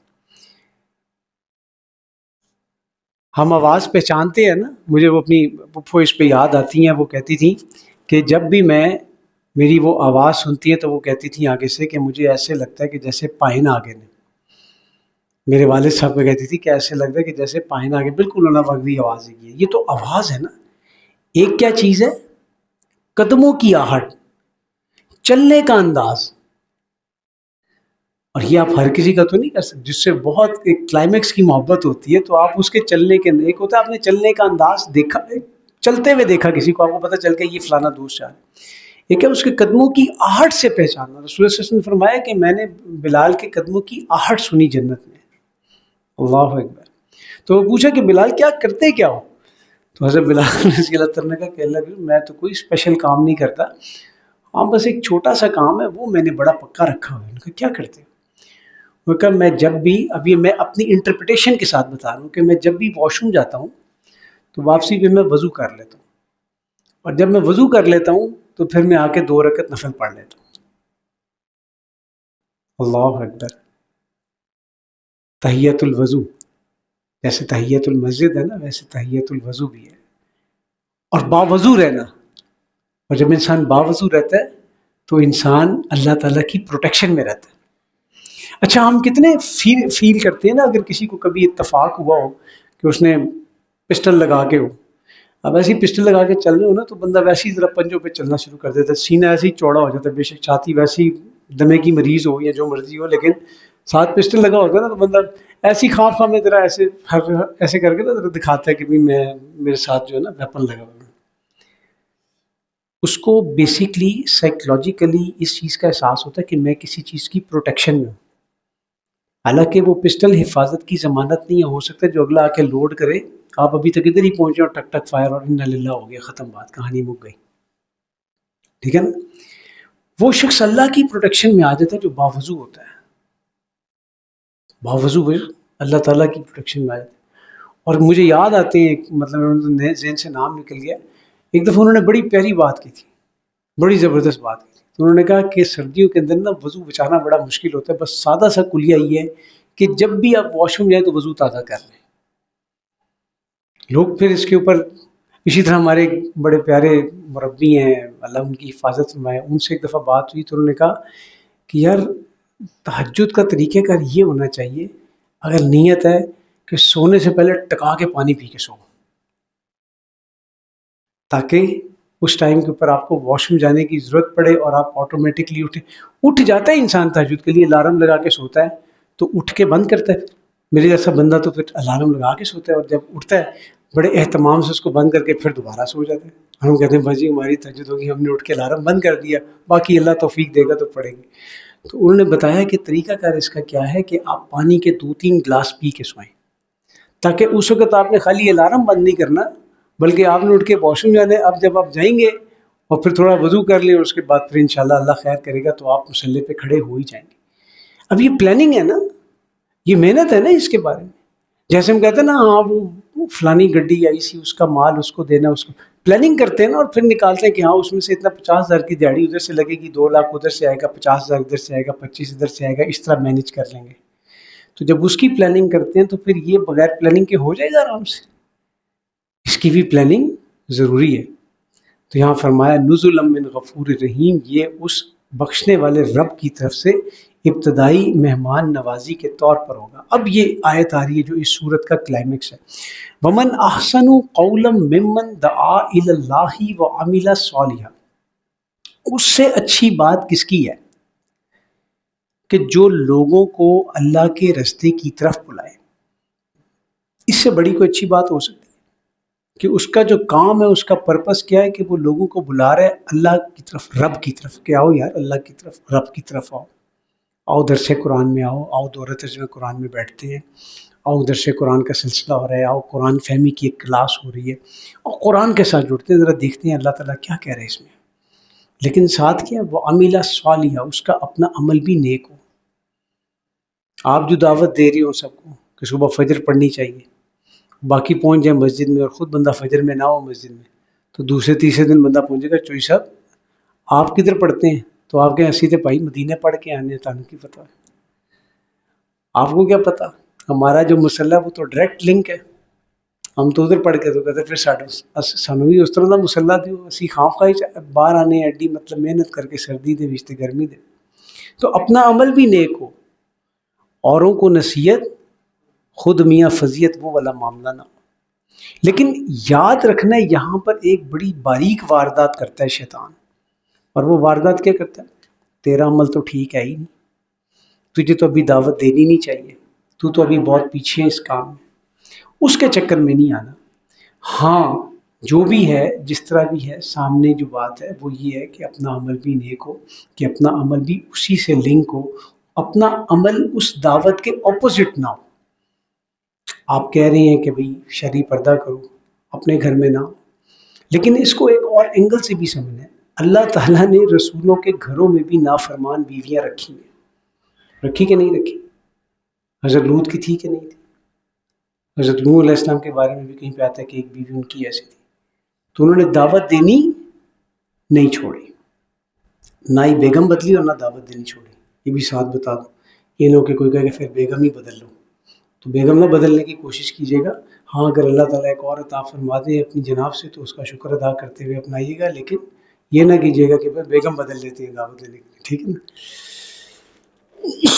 ومن احسن قولا ممن دعا الی اللہ وعمل صالحا وقال اننی من المسلمین، اور وہ کہے کہ میں تو خود فرما برداروں میں سے ہوں، وہ خود بھی اپنے اوپر اس دعوت کو لاگو کرتا ہوں۔ ولا تستوی الحسنۃ ولا السیئۃ، اور نیکی اور برائی انجام کے لحاظ سے برابر نہیں ہو سکتی۔ ادفع بالتی ہی احسن، پس برائی کا جواب دیجیے اچھائی کے ساتھ۔ فاذا الذی بینک وبینہ عداوۃ کانہ ولی حمیم، تو دیکھو گے کہ جس کے ساتھ تمہاری دشمنی تھی وہ ایسے ہو جائے گا تمہارا جیسے کہ کوئی جگری یار ہوتا ہے۔ دعوت دین کے کام کے اندر ایک دو معاملات کیا آ جاتے ہیں، وہ یہ آتے ہیں کہ دعوت دین کے کام میں کبھی غصہ نہ آئے۔ آگے سے کسی نے کوئی بات سنا دی ہے، آگے سے بڑی چھوٹی چھوٹی پریکٹیکل باتیں ہیں، آپ ایک بندے کو 6 مہینے سے دعوت دے رہے ہیں کہ یار چلو فلانی جگہ پر جمعہ پڑھنے چلتے ہیں، وہ نہیں جاتا۔ ایک دن آپ نے کہنا چھوڑ دیا، یار اسے تو کہنا ہی فضول ہے، بس کیا کہیں بار بار۔ ایک دن وہ آپ کو ادھر نظر آ گیا جمعے کے اندر، آپ بڑے خوش ہوئے، آپ گئے اس کے پاس، آپ نے کہا ہاں بھائی آج ادھر جمعے پہ آ گئے ماشاء اللہ۔ وہ کہتے ہیں ہاں وہ ہمارے محلے میں ایک چودھری صاحب تھے تو وہ بھی ادھر آتے تھے، تو انہوں نے مجھے کہا تو میں نے کہا چلو چلتے۔ اب آپ ساتھ ہی سیدھا ہو کے کہتے ساڈے کیا آتے تھے، کدی نہیں آیا، چودھری صاحب دے نال تو آ گئے۔ یہ چیز نہ ہو۔ بیسکلی آپ کا پرپس کیا تھا، آپ کے ساتھ آئے کہ جمعے پہ آئے؟ آپ کا پرپس تو یہ تھا نا کہ اللہ کی طرف ہے، تو اللہ کی طرف کسی اور کے ساتھ آ گیا، آپ کو آپ کا اجر مل جائے گا۔ تو یہ وہ ہمیں پھر ایک واقعہ یاد آ گیا، ہمارے جو ہے نا ایک دوست تھے، تو وہ اپنا اسٹوری سناتے تھے کہ میں دورہ ترجمہ قرآن کے ساتھ کیسے جڑا۔ تو وہ کہتے ہیں کہ میں ایک ایسی بیسکلی فوجی جگہ تھی وہ، تو کہتے ہیں کہ وہاں پر میں تراویح شراوی کے لیے جانا شروع ہوا جس وقت، تو ادھر جو خطیب صاحب تھے نا، ان خطیب صاحب کی تراویح کی ڈیوٹی کو ختم کر کے ایک کسی اور شخص کی ڈیوٹی لگا دی گئی وہاں پہ، اور تھوڑا اوپر سے آ کے ڈیوٹی لگوا دی گئی۔ تو کہتے ہیں کہ میں نے اس کے اوپر آواز اٹھائی کہ یہ زیادتی ہو رہی ہے، غلط ہو رہا ہے، ایسے نہیں ہونا چاہیے۔ تو کہتے ہیں ساروں نے مجھے باہر نکل کے سمجھایا کہ یار کیا ہو گیا، ایسے بات مت کرو، مطلب اگر وہ پڑھا ہی رہے تو چھوڑ دو اب اس بات کو۔ اس نے کہا نہیں سر، یہ امام ہمارا 2 نمبر ہے، اس نے غلط کیا ہے، اس نے اوپر سے پورا اپروچ کروا کے اب یہ آ کے بالکل آخری ٹائم پہ یہاں پر تراویح پڑھا رہا ہے، میں پڑھوں گا بھی اس کے پیچھے، اور میں باہر دفعہ باہر نکل کے اس کو بات بھی کروں۔ تو وہ کہتے ہیں کہ یار، انہوں نے کہا کہ اچھا تم ایسا کرو کہ یہ ساتھ ایک نا ملتان میں کرتبہ مسجد ہے گارڈن ٹاؤن میں، تم ذرا ایک آدھا دن تراویح ادھر پڑھ کے آؤ۔ تو کہتے ہیں ٹھیک ہے، وہ چلے گئے، ادھر آگے دورہ ترجمہ قرآن چل رہا تھا۔ وہ کہتے ہیں کہ میں گیا ادھر اور میں پکا ادھر ہی جانا شروع ہو گیا۔ تو اتنی بات سنانے کے بعد دوسرا کہتا ہے پھر وہ صدقہ جاریہ تو اس تراویح پڑھانے والے کو گیا نا جس کی وجہ سے آپ ادھر جانا شروع ہوئے۔ تو اللہ کہاں سے اٹھا کے کس طرح کہاں لے کر آتا ہے، کیا کرتا ہے، یہ ہمیں نہیں پتہ ہوتا۔ اور بعض اوقات ہمارے لیے مسئلہ کیا ہوتا ہے، میں بعض اوقات بڑا اس پہ ڈرتا ہوں۔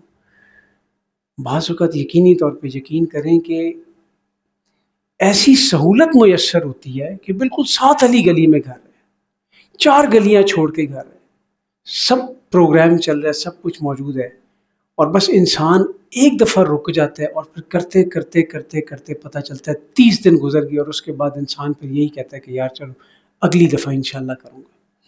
شیطان جو ہے نا وہ بڑا محنتی ہے، شیطان بڑا مستقل مزاج ہے۔ اور میں نے بات آپ کو بتائی تھی نا کہ بابا اشفاق احمد ایک دفعہ جو تھے ان کو بتایا گیا کہ ایک فلانی خاتون ہے، بوڑھی سی عورت ہے، اس کے بارے میں یہ مشہور ہے کہ وہ ہمیشہ پازیٹیو بات کرتی ہے، کسی کے بارے میں نیگیٹو بات کرتی نہیں ہے۔ تو کہتے ہیں ہمیں شرارت ہوئی، ہم گئے ایک دن اس کے پاس، ہم نے کہا ماری ہے شیطان دے بارے تاڑا کی خیال ہے؟ مطلب شیطان اب خبیث، مطلب عدو مبین، کھلا دشمن ہے، ٹھیک ہے، اللہ تعالیٰ نے بدبخت کا اس کو جہنم میں لے کر جانے والا انسانیت کو. اب انہوں نے شرارتاً کہا اس مائی کو، وہ عمر رسیدہ خاتون کو، کہ ماں جی اے شیطان دے بارے تسی کی کہندے، کیونکہ وہ کبھی کسی کے بارے میں نیگیٹو بات ہی کرتی نہیں تھی. تو کہتے ہیں کہ اڑے یار بڑا ہی محنتی ہے، قبر تکر پیچھا نہیں چھڑتا. تو شیطان بڑا محنتی ہے.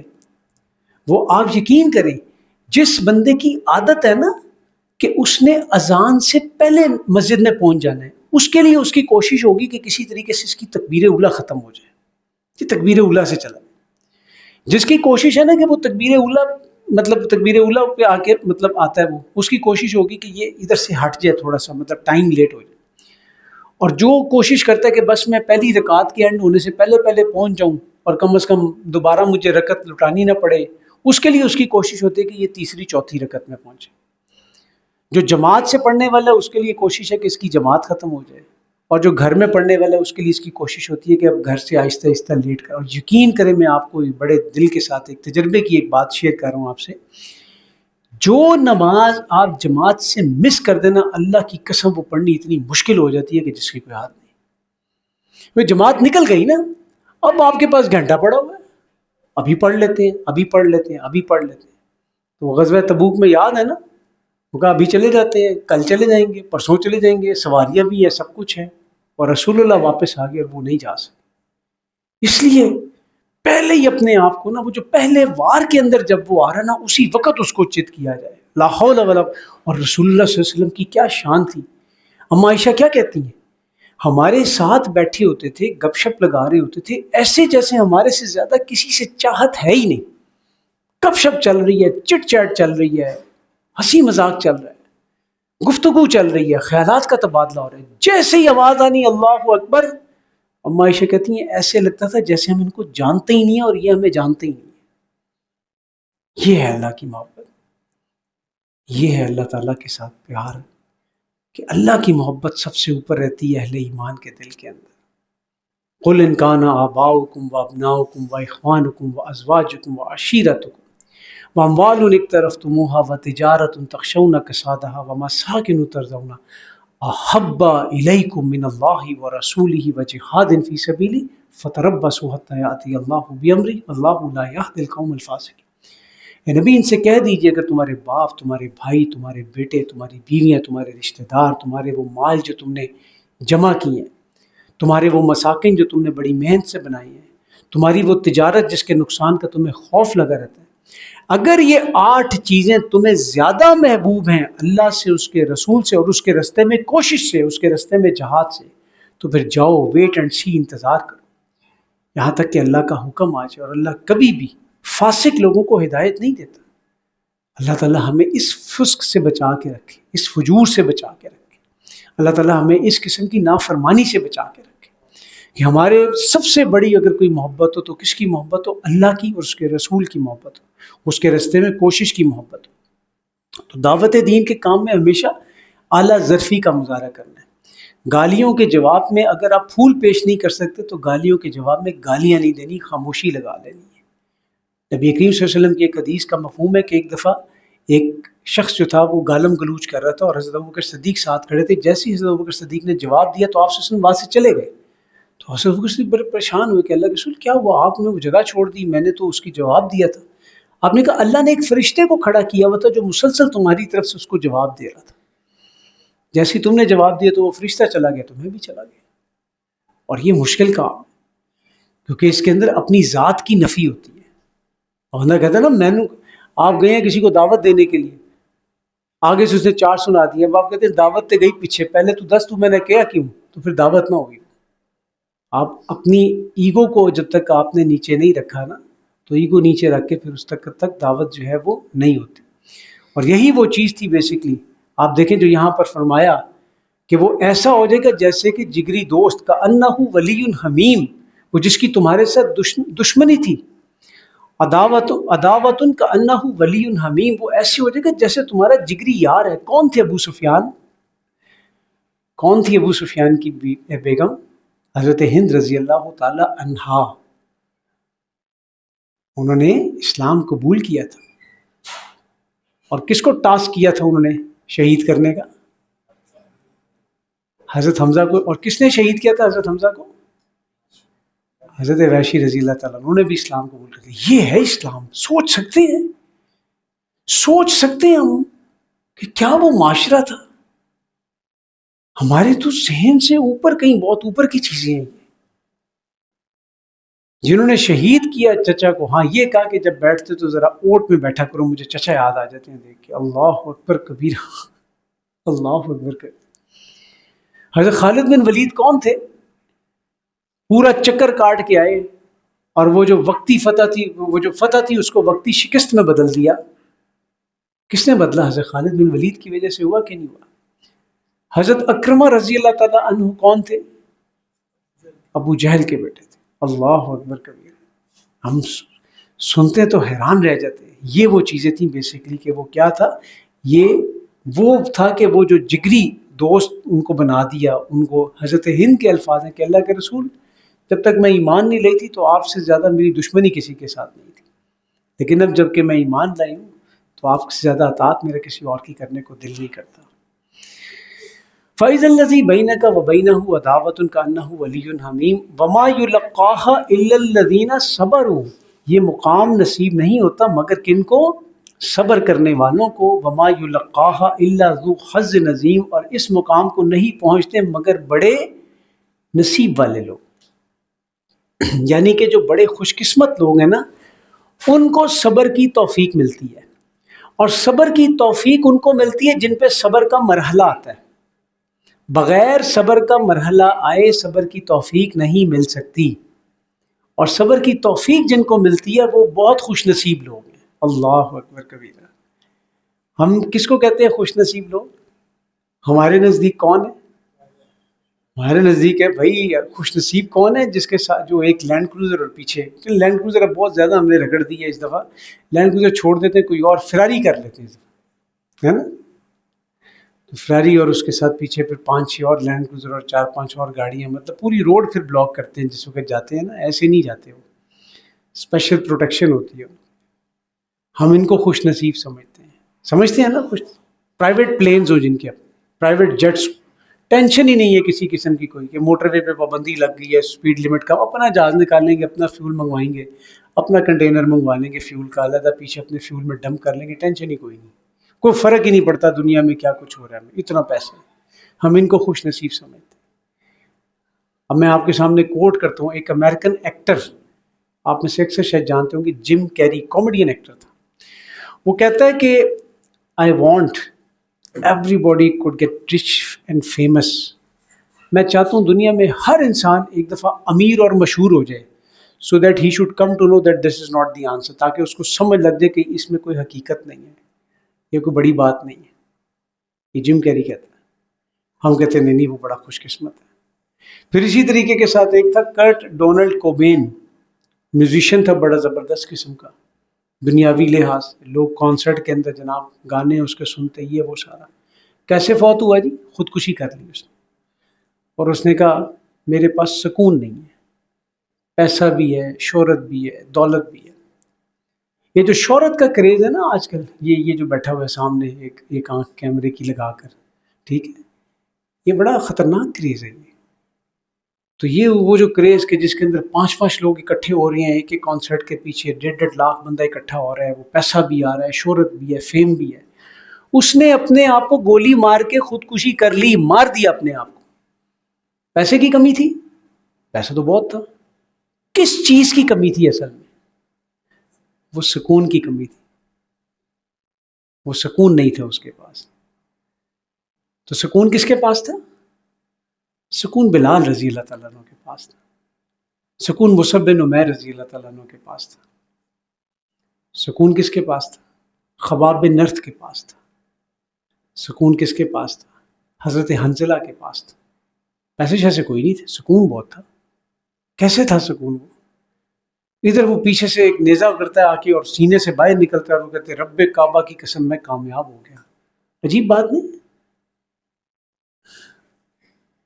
یہی وہ فینومینا ہے جس سے آج کی دنیا ڈرتی ہے کہ اگر ان میں سے کسی نے یہ دیکھ لیا، یہ چکھ لیا مزہ، نشان مرد مومن بات و گویم والا معاملہ ہے. اگر یہ کسی نے ہوں گے تو پھر ہمارا کیا بنے گا؟ کیونکہ ہم تو جیتے ہیں دنیا میں جینے کے لیے، لیکن یہ جو مسلمان ہے یہ تو جیتے ہیں، ہم تو جیتے ہیں کہ دنیا میں تیرا نام رہے. کیا یہ ممکن ہے کہ ساقی نہ رہے جام رہے؟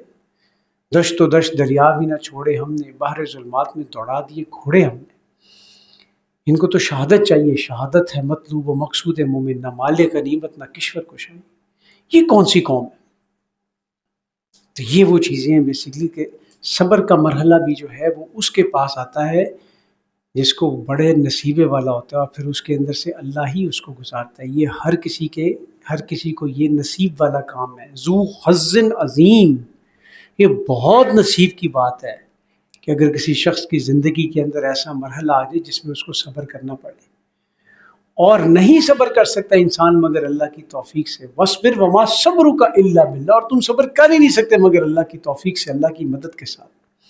سورہ نحل کی سیکنڈ لاسٹ آیت میں اللہ نے فرمایا نا وَلَا تَحْزَنْ عَلَيْهِمْ وَلَا تَكُ فِي ضَيْقٍ مِّمَّا يَمْكُرُونَ، اور ڈپریشن میں مت جائیے، پریشان مت ہو جائیے، ان کی حرکتوں پہ پریشانی کے پر مت آئیے. جو کچھ یہ کر رہے ہیں ہم ان کی چالوں سے خوب واقف ہیں، ہمیں پتہ ہے یہ کیا چالیں چل رہی ہیں. آپ ٹینشن نہ لیں اس بات. جس کا پشت پناہ اللہ ہو جائے، جس کا ولی اللہ ہو جائے، اس کو کسی قسم کی پریشانی کی ضرورت ہے؟ وہ ہمارے ایک ماموں تھے، وہ واقعہ سناتے تھے. وہ کہتے تھے میں نے مری میں ٹھیکے کے اوپر ایک ہوٹل لیا. تو جب ہوٹل لیا تو آپ کو پتہ ہے کہ وہاں کے جو لوکلز ہوتے ہیں وہ تو باہر سے کوئی بندہ آئے کام کرنے والا تو اس کے ساتھ کیا کچھ کیا جاتا ہے. تو وہ کہتے ہیں وہی معاملہ ہوا. 2-4 دن کے بعد وہاں پہ پہنچ گئے، ہر بندہ اپنا اپنا پرچی بانے کہ بھئی یہ. تو کہتے ہیں کہ ہمارے ایک عزیز تھے جو ادھر ہی مری کے اندر ایک اہم سرکاری ادارے میں، آپ سمجھ گئے ہوں گے اہم سرکاری ادارہ کون سا ہے ہمارے ملک میں، وہ اس اہم سرکاری ادارے کے اندر تھے. تو انہوں نے کہا کہ بھائی جان اس طرح آئے ہیں لوگ. انہوں نے کہا یار کوئی مسئلہ نہیں، میں بس گاڑی بھیجوں گا اور اگر خود بھی آ سکا تو میں آ جاؤں گا، بس تو چلو تو ٹھیک ہو جائے. تو کہتے ہیں اگلے دن وہ بھائی جان آئے اپنی گاڑی میں، تو وہ باہر نکلے اور باہر نکل کے انہوں نے درمیان میں کھڑے ہو کے کہا یار کوئی مسئلہ تو نہیں ہے، کوئی ادھر تنگ شنگ تو نہیں کر رہا تمہیں؟ کہا نہیں سر. بھائی سارے اپنے دوست یار ہیں. اور کہتے ہیں وہ جو 1-2 تنگ کر رہے تھے ان کو بھی میں نے بلا لیا بڑے بھائی جان. تو انہوں نے کہا جی جناب ہمارے چھوٹے بھائی ہیں، بالکل آپ کے بھائی تو ہمارے بھی بھائی، A is equal to B اور B is equal to C، so A is equal to C، فوراً بھائی سے ہی بن گئے اور معاملہ کلیئر. کہتے اس کے بعد 2 سال ہم نے آرام سے ٹھیکے پہ وہی والا جو تھا وہ چلایا بہترین طریقے کے ساتھ. تو جب اللہ کہے کہ میں پشت پناہ ہوں اس کا، میں ولی ہوں اس کا، اللہ میں اصل میں یقین عطا فرمائے. حضرت ابو ہریرہ رضی اللہ تعالیٰ عنہ کے بارے میں آتا ہے کہ جب ان کے والد کا انتقال ہو گیا تو ایک شخص تھا جو ان سے بڑی زیادہ کھار رکھا کرتا تھا. ایک ہوتا نا قدرتی طور کے اوپر ایک خنس رکھتا تھا، کھار رکھتا تھا، جلتا تھا بہت زیادہ، حسد. تو اس نے ایک دفعہ حضرت ابو ہریرہ رضی اللہ تعالیٰ عنہ کا سنا ہے تمہارا باپ مر گیا؟ تو انہوں نے کہا ہاں جی. تو کوئی یہ نہیں کہ اظہار تعزیت کے لیے یا کوئی فاتح شاتح پڑھنے کے لیے. اس نے کہا اچھا پھر ذرا اپنی ماں کو پیغام دینا، اگر نکاح کرنا تو میں نکاح کے لیے حاضر ہوں. حضرت ابو ہریرہ نے سنا اور سننے کے بعد کہا کہ جو 7 لوگ تھے انہوں نے ایسے تلواریں نکالی کہ حضرت، انہوں نے کہا نہیں، ان کا بھی وہ عدت میں ہے، دوران عدت کھلا پیغام نہیں دیا جا سکتا، اللہ کا حکم ہے قرآن کے اندر، تو جب ان کی عدت ختم ہو جائے گی میں آپ کا پیغام دے دوں گا. اور جب وہاں سے نکلے تو سارے انہوں نے کہا کہ حضرت، تو آگے سے انہوں نے کہا کہ ہم کوئی یتیم ہے، ہم کو یتیم ہے کہ کوئی بدلہ نہ لے سکے اس سے، اللہ پہ چھوڑا اللہ خود ہی کرے. اور کہتے ہیں کہ اسی دن اس بندے کا انتقال انا للہ ہو گیا. تو اگر ہم مانتے ہیں کہ اللہ ہمارا ولی ہے، اللہ ہمارا دوست ہے، ہم اللہ سے دوستی کرنے کے کلیم کرتے ہیں، تو اللہ سے دوستی کے بعد پیچھے کوئی چیز رہ جاتی ہے کہ ہم کہیں کہ نہیں یہ بہت بڑی بات ہے، اللہ سے دوستی کوئی چھوٹی بات نہیں ہے، بہت بڑا مقام ہے، بہت بڑا مرتبہ ہے. لیکن ہمارا پرابلم کیا ہے؟ ہم کہتے ہیں کہ نہیں یہ تو ولی تو وہ. اللہ سے دوستی کریں، یہ راتیں ہیں اللہ سے دوستی کرنے کی، یہ وقت ہے اللہ سے دوستی کرنے کا. اور اللہ سے دوستی بہت آسان ہے. 2 آنسو گرائیں، سجدے میں گرے، اس روٹھے ہوئے رب کو منائیں اور اسے کہیں اللہ تیرے لیے بیٹھا ہوں یہاں پر، تیری محبت میں بیٹھا ہوں، تیرا قرآن اچھا لگتا ہے، تیرے قرآن کی آیات اچھی لگتی ہیں، دل پہ اثر کرتی ہیں، مجھے پڑھ کے مزہ آتا ہے. اللہ اگر تیرا کلام اتنا اچھا ہے تو تو کتنا اچھا ہوگا. تو اللہ تو مجھے اپنی دوستی میں قبول کر لے، میں تیرا دوست بننا چاہتا ہوں بس۔ ہاں ساتھ کیا ہے، اللہ کی، کیونکہ جب دوستی کرتے ہیں نا کسی سے، پھر اس کی پسند ناپسند کا خیال رکھتے ہیں۔ اب ایک دوست ہے آپ کا، اس کو پائے پسند ہی نہیں ہے، آپ اسے صبح لے جائیں ناشتے پہ پائے کھلانے کے لیے، وہ تیسرے دن آپ سے دوستی ختم کر دے گا، وہ کہے گا کہ یار سویرے میں نہیں کھانا پائے بھائی، میرا پیٹ خراب ہو جاتا ہے، مجھے شاورما کھانا ہے۔ تو آپ نے دوست کی پسند کا ناپسند کا خیال رکھنا ہے۔ اور دوست کی پسند اور ناپسند کیا ہے؟ جو دوست کی پسند اور ناپسند ہے وہ بیسکلی ہمارے ہی بھلے اور ہمارے ہی فائدے کے لیے۔ وَمَن يَشْكُرْ فَإِنَّمَا يَشْكُرُ لِنَفْسِهِ وَمَن كَفَرَ فَإِنَّ اللَّهَ غَنِيٌّ حَمِيدٌ۔ تو کیوں ہم دوستی نہیں کر سکتے اللہ سے؟ ہم اللہ کے دوست نہیں بن سکتے؟ جب ہم برانڈڈ کپڑوں کو کاپی کر سکتے ہیں، جوتیوں کو کاپی کر سکتے ہیں، گھڑیوں کو کاپی کر سکتے ہیں، موبائلز کی کاپی کر سکتے ہیں، تو کیا ہم اللہ کی دوستی کو کاپی کرنے کی کوشش بھی نہیں کر سکتے؟ کیوں نہیں کر سکتے؟ کوئی قابل ہو تو ہم شانے کئی دیتے ہیں، ڈھونڈنے والوں کو دنیا بھی نہیں دیتے، اللہ دیتا ہے۔ لیکن شرط کیا ہے کہ اللہ سے دوستی کی جائے۔ اور پتہ ہے سبحان اللہ، ایک حدیث کا مفہوم ہے کہ جب اللہ کسی بندے سے محبت کرتا ہے تو اللہ تعالیٰ جبرائیل علیہ السلام کو بلاتا ہے، کم ایئر، اور ساتھ کہتے ہیں جبرائیل میں فلانے بندے سے نا محبت کرتا ہوں، جاؤ جا کے اعلان کر دو، سب کو واٹس ایپ میسج کر دو، بتا دو سب کو کہ اللہ تعالیٰ اس سے محبت کرتا ہے۔ جبرائیل علیہ السلام جو ہے نا عالم بالا میں تمام فرشتوں کو بتا دیتے ہیں، اور فرشتے وہ ساری محبت لے کے نیچے زمین پہ اترتے ہیں اور تمام مخلوق کو کہتے ہیں کہ اللہ اس سے محبت کرتا ہے، اور اس کے دلوں میں اس بندے کی محبت ڈل جاتی ہے۔ اللہ اکبر کبیرہ، سبحان اللہ۔ تو اگر ہم ایک دوسرے سے محبت کرنے والے بن جائیں تو اس کا مطلب ہے کہ کہیں نہ کہیں اللہ کی رحمت، فضل اور کرم سے ہم وہ فٹ سٹیپ کو فالو کرنے کی کوشش میں لگے ہوئے، نا امید نہیں ہونا۔ بس یہ کیا ہے کہ وہی والی بات ہے کہ جب ہم کسی ایسی محفل میں بیٹھتے ہیں، اذا تلیت زادتہم ایمانا، تو وہ جب آیات سنتے ہیں تو ہمارا ایمان بڑھ جاتا ہے۔ حضرت حنظلہ نے یہی تو کہا تھا کہ اللہ کے رسول جب میں آپ کے پاس ہوتا ہوں تو ایسے لگتا ہے جیسے ایمان بڑھ گیا ہے، دکان پہ جا کے بیٹھتا ہوں تو ایمان دوبارہ نیچے آ گیا۔ تو ہمارا بھی یہ حال ہے، ہم قرآن کے ساتھ بیٹھتے ہیں تو یہ ہے، اور ابھی ہم نکل کے ڈالمن مان ایم ایم عالم کا چکر لگانے یا پیزا کھانے جائیں گے، بلکہ ایم ایم عالم تو بہت دور کی بات ہے، یہ باہر چوک پہ پیزا کھانے جائیں گے تو ایمان کا لیول نیچے آئے گا۔ تو مقصد کیا ہے کہنے کا؟ اللہ کے ساتھ دوستی کر لیں، اللہ کے ساتھ ٹوٹے ہوئے ریلیشن کو دوبارہ سے استوار کر لیں، اللہ کے ساتھ ٹوٹے ہوئے ریلیشن کو دوبارہ سے ریکنیکٹ کر لیا جائے۔ اور اللہ کو منانا، اللہ کی عزت کی قسم، ماں کو منانے سے زیادہ آسان ہے۔ اللہ کو منانا بہت آسان ہے، اللہ مان جاتا ہے۔ بس صرف جو ہمیں پریشانی ہے وہ شیطان لگاتا ہے۔ وہ کیا لگاتا ہے؟ جواب تے کوئی آیا نہیں، کم تے تیرا ہویا نہیں، تو جڑی گل کر رہا سی کہ مل جائے، اے تے تن لبیا نہیں، پتہ نہیں اللہ سن بھی رہا ہے کہ نہیں سن رہا۔ یہ شیطان مردود جو ہے وہ ہمارے یہ نقص ڈالتا ہے ہمارے خیالات میں۔ اللہ سے اگر مانگنا ہے نا تو اللہ سے اللہ کو مانگے۔ ایک بڑے اللہ والے تھے، بڑی پیاری بات کہتے تھے لوگ آتے ہیں میرے سے، کوئی بھی میرے سے اس چیز کی دعا نہیں کرواتا کہ جو اصل دعا ہے، کہ ہمیں اللہ مل جائے، مجھے میری نوکری مل جائے، مجھے رشتہ مل جائے، مجھے فلانی چیز مل جائے، مجھے بڑی گاڑی مل جائے، میرا پلاٹ کا مسئلہ حل ہو جائے۔ ٹھیک ہے، رسول اللہ صلی اللہ علیہ وسلم نے کہا ہے کہ جوتے کا تسبہ بھی مانگنا ہے تو اللہ سے مانگو، تو بالکل مانگیں، لیکن اصل میں اللہ سے مانگنے والی شے کیا ہے کہ اللہ سے اللہ کو مانگیں، اللہ سے اللہ کی دوستی مانگنا۔ اللہ تعالیٰ مجھے بھی ان باتوں کا مستحق بنائے۔ وَإِمَّا يَنزَغَنَّكَ مِنَ الشَّيْطَانِ نَزْغٌ، اور اگر شیطان کی طرف سے تمہیں کبھی کوئی چوک لگ ہی جائے، فَاسْتَعِذْ بِاللَّهِ، تو پھر اللہ کی پناہ طلب کرو۔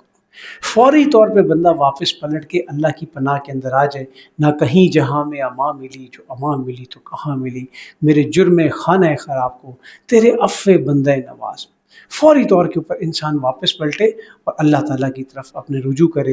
اور اس میں کیا ہے کہ دعوت دین کے جو مراحل ہیں اس میں معاملہ کیا ہے بیسیکلی کہ یہاں پر ہے نرمی سے بات، تبلیغ سے آپ انذار کر رہے ہیں، تبشیر کر رہے ہیں، برائی کا جواب بھلائی سے دے رہے ہیں، لیکن اقامت دین کی جد و جہد کے کام پھر جا کر کھلیں گے سورہ شورہ میں انشاءاللہ تعالیٰ، جب وہ ہم کل انشاءاللہ اس کا مطالعہ کریں گے۔ تو کسی کے برے سلوک کی وجہ سے غصے اور جذبات میں آ کے سب سے پہلا کام کرنے کا کیا ہوتا ہے؟ فوراً تعوذ کا اہتمام، اعوذ باللہ من الشیطان الرجیم، ولا حول ولا قوت الا باللہ العلی العظیم، اور انسٹنٹ ریئیکشن نہیں دینا، فوری رد عمل نہیں دینا۔ ہمارا مسئلہ کیا ہوتا ہے؟ ہم کہتے ہیں دعوت کئی کار ہوں ذرا ملنے آئے نے کتا کیا ساڑھنے، یہ کام نہیں کرنا، فوری رد عمل کے طور۔ اور اللہ کا شکر ادا کریں کہ اللہ تعالیٰ نے جو ہمیں بیگمات دی ہیں، جو ہم سے تھوڑا بہت لڑتی رہتی ہیں تھوڑے تھوڑے عرصے کے بعد، یہ ہمارے صبر کو، یار میں ایک مذاق والی بات کی، آپ بالکل سیریس بیٹھے ہوئے سارے کے سارے، تو یہ ہماری جو بیگمات جو ہم سے لڑتی رہتی ہیں تھوڑے تھوڑے عرصے کے بعد، 2 4 6 دنوں کے بعد ویسی ایسی کسی بات کے اوپر لڑائی کر لی، تو یہ اللہ تعالیٰ کا یہ بھی بڑا احسان ہے، کرم ہے، کہ وہ آپ کے اس جو ایک برداشت کا مادہ ہوتا ہے نا، اس کو وہ گہرا کرتی جاتی ہیں۔ کیا کرتی جاتی ہیں؟ اگر وہ نہ لڑیں تو آپ کو کبھی ٹینشن ہی نہ آئے، باہر سے کوئی لڑے گا تو آپ ایک دم زیادہ پریشان ہو جائیں گے۔ تو گھر میں اگر ایک خاتون ایسی موجود ہو کہ جو آپ سے تھوڑی تھوڑی دیر کے بعد لڑ رہی ہے، تو کوئی پریشانی کی بات اس میں نہیں ہے۔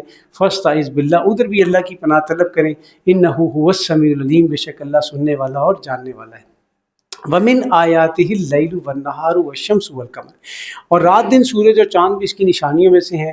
لا تسجدوا للشمس ولا للقمر، اور نہ تو سورج کو سجدہ کرو اور نہ ہی چاند کو، واسجدوا للہ الذی خلقہن، بلکہ اس اللہ کو سجدہ کرو جس نے ان سب کو پیدا کیا ہے۔ ان کنتم ایاہ تعبدون، اگر تم واقعی اسی کے بندے ہو۔ فإن استکبروا فالذین عند ربک، پھر اگر وہ تکبر کریں تو یاد رکھو کہ وہ جو تیرے رب کے پاس فرشتے ہیں، یسبحون لہ باللیل والنہار وہم لا یسأمون، وہ دن اور رات اس کی تسبیح میں لگے رہتے ہیں اور وہ اکتاتے نہیں ہیں۔ آیت سجدہ ہے، انشاءاللہ سیشن کے بعد ہم سجدہ کریں گے۔ ومن آیاتہ انک تری الارض خاشعہ، اور اس کی نشانیوں میں سے ہے کہ تم زمین کو دیکھتے ہو کہ وہ دبی پڑی ہوئی ہے۔ فإذا انزلنا علیہ الماء اہتزت وربت، لیکن جب ہم اس پر پانی برساتے ہیں تو یکیک وہ تر و تازہ ہو جاتی ہے اور ابھرنے لگتی ہے۔ ان الذی احیاھا لمحیی الموتى، یقیناً جو زمین کو دوبارہ زندہ کرتا ہے بلا شبہ وہی مردوں کو زندہ کرے گا۔ انہ علی کل شیء قدیر، بے شک وہ ہر چیز پر قدرت رکھتا ہے۔ ان الذین یلحدون فی آیاتنا لا یخفون علینا، بلا شبہ جو لوگ ہماری آیات کو الٹے معنی پہناتے ہیں وہ ہم سے پوشیدہ نہیں۔ افمن یلقی فی النار خیر، کیا وہ شخص جسے آگ میں جھونکا جائے وہ بہتر ہے؟ ام من یأتی آمنا یوم القیامہ، یا وہ جو قیامت کے دن سے بے خوف نظر آئے گا۔ جن کے رزلٹ کارڈ جو ہیں وہ ڈسٹنکشن کے ساتھ پاس ہوئے ہوں گے، ان کو دائیں ہاتھ میں رزلٹ کارڈ ملے ہوں گے، اور وہ لوگوں کو جا جا کے اپنا رزلٹ کارڈ، جیسے بچہ ہوتا ہے نا، گھر میں ایک انکل آ گئے، رزلٹ کارڈ اس کو ملا تو وہ اپنا رزلٹ کارڈ لے کے ہی پھیرا ہوتا ہے، انکل دیکھیں میں فرسٹ آیا ہوں، انکل دیکھیں میں سیکنڈ آیا ہوں۔ اور ایک بیچارہ جس کی سپلی آئی ہوتی ہے یا جو بیچارہ فیل ہو گیا ہوتا ہے تو اسے پوچھتے ہیں بیٹا کیا بنا؟ پتہ نہیں انکل، صبح سے نیٹ ڈاؤن جا رہا ہے، ابھی تک پتہ ہی نہیں ہے کہ رزلٹ پتہ، اللہ کرے پاس ہو گیا ہوں، ویسے تو امید ہے ہو جاؤں گا، لیکن ابھی تک رزلٹ سمجھ نہیں آ رہی، پتہ نہیں کیا گورنمنٹ نے کوئی پیٹرول مہنگا ہوا تو شاید رزلٹ بھی لیٹ کر دیے۔ تو ان کی پھر باتیں آپ کو نا ایسی ملتی ہیں، تو وہ بھی یہی ہوگا کہ جس وقت بائیں ہاتھ میں پیچھے سے لا کے اعمال نامہ پکڑا دیا جائے گا تو کیا کرے گا؟ وہ کہے گا میری کم بختی، یہ مجھے رزلٹ کارڈ ملتا ہی نہ، لیکن رزلٹ کارڈ تو ملنا ہے۔ اعملوا ما شئتم، تم جو چاہے کیے چلے جاؤ، انہ بما تعملون بصیر، بے شک اللہ تمہاری کرتوتوں کو دیکھ رہا ہے۔ ان الذین کفروا بالذکر لما جاءہم، وہ لوگ جن کے پاس جب بھی کوئی نصیحت آتی ہے تو وہ اس کا انکار کرتے ہیں۔ وانہ لکتاب عزیز، اور حالانکہ یہ ایک نہایت باعزت کتاب ہے۔ لا یأتیہ الباطل من بین یدیہ ولا من خلفہ، باطل آگے سے اور نہ ہی پیچھے سے اس پر حملہ آور ہو سکتا ہے۔ تنزیل من حکیم حمید، اس کا نازل کیا جانا ایک دانا اور قابل تعریف ہستی کی طرف سے ہے۔ یہ جو بات ہے کہ باطل اس کے اوپر حملہ آور نہیں ہو سکتا، یہ بہت گہری بات اور بڑا گہرا فینومین ہے۔ قرآن کریم کا ایک مقام قرآن کریم کے دوسرے مقام کی حفاظت کرتا ہے۔ جیسے کئی اسپیشلائز قسم کی فورسز ہوتی ہیں نا، جب وہ کہیں آپریشن پہ جاتی ہیں تو آپ دیکھتے ہیں کہ وہ جو بندہ آپریشن کرنے کے لیے جا رہا ہوتا ہے اس کو پروٹیکشن ملتی ہے 3 4 جگہوں سے، اس کے جو رائٹ سائڈ والا ہوگا وہ اس کو کور کر رہا ہے، پھر لیفٹ سائڈ والا ہے وہ کور کر رہا ہے، پھر پیچھے والا کور کر رہا ہے۔ تو قرآن کریم کی پروٹیکشن ہے، قرآن کریم کا ایک مقام قرآن کریم کے دوسرے مقام کو پروٹیکٹ کرتا ہے۔ جیسے غلام محمد پرویز جو تھا، اس نے کیا کہا تھا؟ نہیں نہیں نہیں نہیں، یہ جو ہاتھ کاٹنے کی سزا ہے یہ اصل میں وہ سزا نہیں ہے جس کو آپ لوگ سمجھیں، جس کو محدث تو خیر وہ کیونکہ حدیث کوئی نہیں مانتا تھا تو اس نے محدثین کس کو ماننا تھا، جس کو یہ باقی پرانے لوگ سمجھیں۔ اصل میں تو یہ ایسے ہے جیسے ماں باپ کہتے ہیں اور تم نے تمہاری ناک کٹوا دی، تو ناک کٹوائی تھوڑی ہوتی ہے، تو اس کا مطلب ہے کہ ناک کٹوا دی، یہ تو محاورتاً ہے، چور کے ہاتھ کاٹ دو چوری کی، کیونکہ اب وہ حدیث تو مانتا نہیں ہے کہ رسول اکرم صلی اللہ علیہ وسلم نے، اور حدیث کو صرف اتنا مانتا ہے کہ وہ اس دور کے حساب سے تھی، اب ضرورت نہیں ہے۔ تو وہاں پر پھر اللہ تعالیٰ نے ساتھ لکھا ہے اس کے جزام بما کسب، یہ کرتوتوں کا بدلہ ہے جو انہوں نے کیا ہے، یہ وہ کمائی ہے جنہوں نے اپنے کرتوتوں کے بدلے کی، اس لیے ان کے ہاتھ کاٹے گئے۔ تو قرآن کریم کا ایک مقام دوسرے مقام کی حفاظت کرتا ہے۔ پھر اسی طریقے کے ساتھ ان کا یہ کہاں پر ہے جی شرعی پردہ، یہ کدھر لکھا ہوا ہے شرعی پردہ کیا چیز ہوتی ہے؟ تو قرآن کریم کے اندر سورہ نور میں بھی بات آ گئی، سورہ احزاب کے اندر بھی بات ہے۔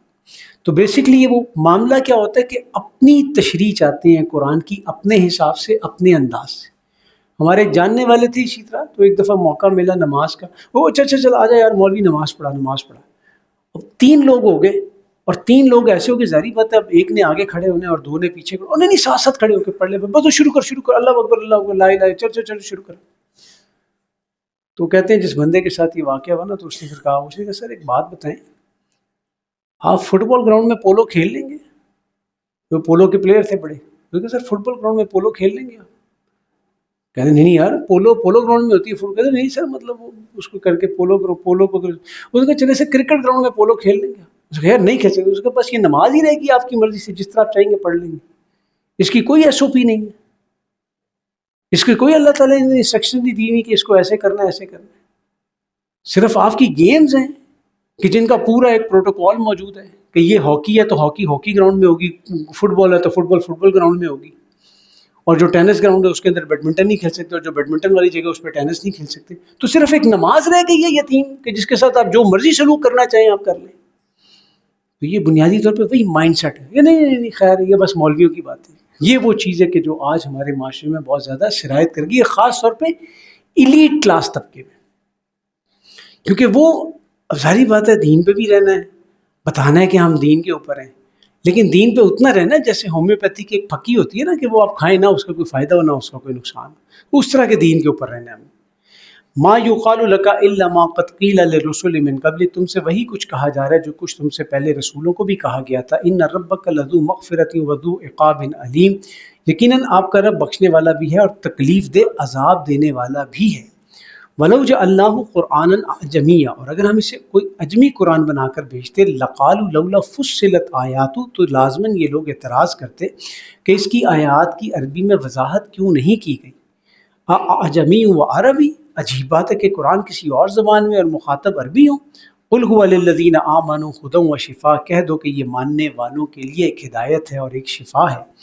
والذین لا یؤمنون فی آذانہم وقر وہو علیہم عمی، اور جو لوگ اسے نہیں مانتے ان کے لیے یہ کانوں کی ڈاٹ اور آنکھوں کی پٹی ہے، ان کے لیے پردہ پڑا ہوا ہے۔ جس شخص کے دل کے اندر قرآن جائے گا تو لازماً تبدیلی پیدا کرے گا، لیکن ابو جہل کے دل میں تبدیلی کیوں نہیں آئی؟ عتبہ بن ربیعہ امیہ بن خلف کے دل میں تبدیلی کیوں نہیں؟ ولید بن مغیرہ کے دل میں تبدیلی کیوں نہیں؟ سوال آتا ہے نا ذہن کے اندر۔ تو بالکل ویسے ہی ہے جیسے ایک بچے کو آپ نے دوائی پلائی، اس نے دوائی پینے کے بعد ساتھ ہی وامٹ کر دی، تو دوائی نے تو اثر کیا نہیں، کیونکہ اندر مسئلے اور اکٹھے ہو گئے ہیں۔ جب وہ مسئلے اندر ہیں تو دوائی اندر جائے گی نہیں۔ تو رحمت کس کے لیے، شفا کس کے لیے؟ وہ جس کی فطرت میں کجی نہیں ہے، جس کے اندر حسد نہیں ہے، تکبر نہیں ہے۔ مطلب حسد اور تکبر اگر نکلے گا اس قرآن کی مدد سے تو اس کا نکلے گا کہ جو فطرت سلیمہ کے اوپر رہے گا، تو وہ کجی کے ساتھ تھے، وہ جانتے بوجھتے پہچانتے ہوئے انکار کرتے تھے اپنے مفادات کی وجہ سے، اپنے پروٹوکول کی وجہ سے، کہ ہماری سرداری ختم ہو جائے گی اگر ہم نے محمد صلی اللہ علیہ وسلم کو مان لیا تو ہمیں ان کے نیچے لگ کے رہنا پڑے گا۔ یہ وہ فینومینا تھا جس کی وجہ سے وہ قرآن کو مانتے نہیں تھے، اور پھر قرآن نے ان کے اوپر اثر نہیں کیا۔ اولئک ینادون من مکان بعید، انہیں ایسے محسوس ہوتا ہے جیسے انہیں کہیں دور سے پکارا جا رہا ہو۔ وَلَقَدْ آتَيْنَا مُوسَى الْكِتَابَ فَاخْتُلِفَ فِيهِ، اور ہم نے موسیٰ علیہ السلام کو کتاب عطا کی لیکن اس میں اختلاف کیا گیا۔ وَلَوْلَا كَلِمَةٌ سَبَقَتْ مِن رَبِّكَ، اور اگر ایک بات پہلے سے آپ کی رب کی طرف سے طے پا چکی نہ ہوتی، لَقُضِيَ بَيْنَهُمْ، تو لازماً ان کے درمیان میں فیصلہ چکا دیا جاتا۔ وَإِنَّهُمْ لَفِي شَكٍّ مِّنْهُ مُرِيبٍ، اور حقیقت یہ ہے کہ یہ لوگ قرآن کے معاملے میں بے چین کرنے والے شک میں مبتلا ہیں۔ من عمل صالحا فلنفسی، جو کوئی نیک عمل کرتا ہے تو وہ اپنے ہی بھلے کو کرتا ہے، ومن اساء فعلیہا، اور جو کوئی برائی کرتا ہے تو اس کا وبال بھی اسی پر آئے گا، وما ربک بظلام للعبید، اور آپ کا رب بندوں پر زیادتی کرنے والا نہیں ہے، الیہ یرد علم الساعہ، اور قیامت کا علم معاملہ صرف اللہ ہی سے متعلق ہے، وما تخرج من ثمرات من اکمامہا، اور کوئی میوہ اپنے غلاف سے باہر نہیں نکلتا، وما تحمل من انثی ولا تضع الا بعلمہ، اور نہ کوئی مونس حاملہ ہوتی، کوئی مونس مطلب چونٹی بھی ہے، عورت بھی ہے، گائے بھی ہے، ٹھیک ہے، سب کو اللہ کا علم ہے، سب کو پتہ ہے، اللہ سب چیزوں کو جاننے والا ہے، واللہ بکل شیء علیم، من انثی ولا تضع الا بعلمہ، اور نہ ہی جنم دیتی ہے مگر یہ کہ اس کے علم میں ہوتا ہے، ویوم ینادیہم این شرکائی، اور جس دن وہ انہیں بلا کر پوچھے گا کہ کہاں ہیں میرے شریک، قالوا آذنک ما منا من شہید، تو وہ کہیں گے کہ ہم تیرے سامنے اعتراف کرتے ہیں کہ ہم میں سے کسی کو ان کی خبر ہی نہیں۔ اللہ تعالیٰ جو ہے اس کا، جو میں بعض اوقات یہ سوچتا ہوں اس پہ کہ ایک ہم پڑھتے ہیں نا واللہ علی کل شیء قدیر، میں اپنی کیفیت آپ کے ساتھ شیئر کر رہا ہوں، ایک ہے واللہ بکل شیء علیم، تو مجھے جو زیادہ چیز پوزیس کرتی ہے وہ یہ کرتی ہے کہ اللہ ہر چیز کا جاننے والا ہے۔ مطلب اس اکیڈمی روڈ کے اوپر کتنے درخت ہیں اور ان درختوں پہ کتنے پتے ہیں اللہ کے علم میں، ہم نے چیک کرنا ہو نا اگر، تو ہمیں ٹیم لگانی پڑے گی، بندے بھیجنے پڑیں گے، چیک کرنا پڑے گا، اور جب واپس آئیں گے پیچھے ایک آندھی چلے گی، پھر دوبارہ واپس جا رہے ہوں گے، سر وہ پتے ڈگ گئے نہ ہوں، پتہ نہیں کتنے رہ گئے پیچھے۔ اللہ اکبر، اللہ صرف ایک اکیڈمی روڈ کی بات ہے، ٹھیک ہے، کتنے پتے نیچے گر گئے ہیں، کتنے پاؤں کے نیچے آ گئے، کتنے پتے چورا چورا ہو گئے ہیں، کتنے وہ جو سویپر نے وہاں سے اٹھا لیے ہیں، کتنے وہ ایل سی بی والٹن سی کینٹ بورڈ والے آ کر لے گئے ہیں، کتنے جلا دیے، کتنے جلا کے اس سے کتنی کھاد بنا لی، ہر چیز اللہ کو پتہ ہے۔ صحرا کے اندر جو ریت ہے جو کسی کاؤنٹ میں نہیں آتی، وہ کتنے کلو کی ہے، کتنے ٹن کی ہے، کتنے کتنے ذرے ہیں، اللہ کو سب پتہ ہے۔ تو جو اس علم کا مالک ہے، جس کو یہ سب کچھ پتہ ہے، یار اس کے لیے میرے اور آپ کی زندگی کے مسائل جو ہیں وہ بہت بڑے ہیں، کوئی چھوٹے سے مسائل، فرق صرف ایک ہے۔ فرق کیا ہے بیسیکلی، یہاں پر شہد کی بوٹل پڑی ہوئی ہے، ادھر چونٹی ہے، آپ نے اس کو اٹھایا اور اس بوٹل میں ڈال دیا، تو چونٹی کا کیا ہو گیا؟ ماشاء اللہ، ان للہ ہو گیا چونٹی کا، چونٹی فوت ہو گئی، اب آپ کل کریں، چلیسوا کریں، برسی کریں، چونٹی جو بھی کرنی ہے آپ کریں، لیکن اگر آپ وہ شہد تھوڑا سا ایک ڈراپ نکال کے وہاں پر پہنچاتے ہیں یا ادھر رکھ دیتے ہیں، اب وہ چوستی رہے اس کو 2 سال کے لیے، آگے کوئی ٹینشن نہیں۔ اللہ کو ایگزیکٹلی پتہ ہے کہ عاطف معراج کو اگر میں نے مثال کے طور پر 5 کروڑ دے دیا، 10 کروڑ دے دیا، 5 ارب دے دیا، تو اس کے بعد یہ کیسا ہو جائے گا، یہ مجھے نہیں پتا، یہ میرے رب کو پتا ہے۔ ہمارا پریشانی کا معاملہ کیا کہ یار ایڈے آ جائے نا ساڑھے کو تو ساری پریشانی ختم ہو جائے، اللہ کی قسم نہیں۔ ذہنی سکون کا معاملہ، ذہنی آسائش کا معاملہ پیسے کے ساتھ ہے ہی نہیں۔ یہ میں ہوا میں بات نہیں کر رہا، اللہ کی عزت کی قسم میں ہوا میں نہیں کر رہا، اس کا پیسے سے کوئی تعلق نہیں ہے، پیسہ کہیں پہ نہیں آتا اس کے اندر۔ بس یہ اگر ہمیں یقین آ جائے نا، اللہ میں یقین عطا فرمائے، مجھے بھی یقین عطا فرمائے، آپ کو بھی یقین عطا فرمائے۔ ہم یہ سمجھتے ہیں کہ ہمارے معاملات کے، ہمارے مسائل کا حل پیسے کے اندر ہے، نہیں ہے پیسے کے اندر، قطعاً پیسے کے اندر معاملات کا حل نہیں، مسائل کا حل نہیں۔ بس یہ اللہ ہمیں اگر یقین عطا فرما دے تو ہماری زندگیاں بدل جائیں، ہمارا سوچنے کا انداز بدل جائے۔ وہ جو صحابہ تھے نا، وہ پیسے کو ہاتھ کی میل سمجھ کے استعمال کیا کرتے تھے، وہ پیسے کو استعمال کی چیز سمجھ کے استعمال کیا کرتے تھے۔ اور کسی نے بڑی پیاری بات کی کہ اگر اللہ نے پیسہ دیا اور اس پیسے سے آپ اللہ کی جنت نہ خرید سکے تو پھر پھٹے منہ ایسے پیسے کا، کوئی فائدہ نہیں ہے ایسے پیسے کا، وہ آپ کو مزید اللہ سے دور کر دے۔ اللہ ہمیں ایسی کسی دولت میں نہ ڈالے جو ہمیں اللہ سے دور کر دے، اللہ ہمیں کسی ایسے عہدے میں نہ ڈالے جو ہمیں اللہ سے دور کر دے، اللہ ہمیں کسی ایسی دنیاوی محبت میں، رشتوں کی محبت میں نہ ڈالے جو ہمیں اللہ سے دور کر دے۔ اصل کلائمیکس کیا ہے کہ انسان اللہ سے قریب ہو، یہ جتنی بھی چیزیں یہ ہمیں اللہ سے مزید قریب کرنے والی ہوں، اللہ سے دور کرنے والی نہ ہوں۔ اصل چیز جو ہے وہ یہ اللہ سے دعا کریں، یہ قیمتی راتیں ہیں، قیمتی لمحات ہیں، اللہ ان کے اندر ہماری باتوں کو قبول کر لے. ٹوٹی پوٹی باتیں ہماری بناوٹی باتیں ہیں. وہ یاد آ گیا نا وہ والا واقعہ کہ وہ گئے بزرگ جو تھے، بچے کہیں گئے ہوئے تھے شاپنگ شوپنگ کرنے کے لیے، پیچھے ابا جی کو انہوں نے واٹس ایپ کیا، میسج کیا کہ ابا جی روٹی لے آنا آج جا کے. تو ابا جی جب روٹی کرنے کے لیے گئے اور اس کو پیسے دیے تو اس نے کہا بابا جی آتے کھوٹے گئے. تو چیخ ماری اور گر پڑے. جب چیخ مار کے گرے تو اس نے کہا، بعد میں ہوش آیا ان کو، اس نے کہا بابا جی تھوڑے سے ہی کھوٹے سکے تھے، آپ تو ایسے پریشان ہو گئے، سن تسی پریشان کر دیتے ادھر تسی ڈگ پے ہو. آج کل آپ کو پتہ نہیں ہے اتنا علاج مہنگا ہو گیا ہے، آپ ادھر ہمارے پاس ہی گر گئے. تو اس نے کہا کہ بیٹا یہ وجہ نہیں تھی، وجہ یہ تھی کہ ان کو سنبھال کے رکھا ہوا تھا کہ ضرورت پڑنے پہ کام آئیں گے، اور جب ضرورت پڑنے پہ کام آئے تو تم نے کہہ دیا کہ کھوٹے.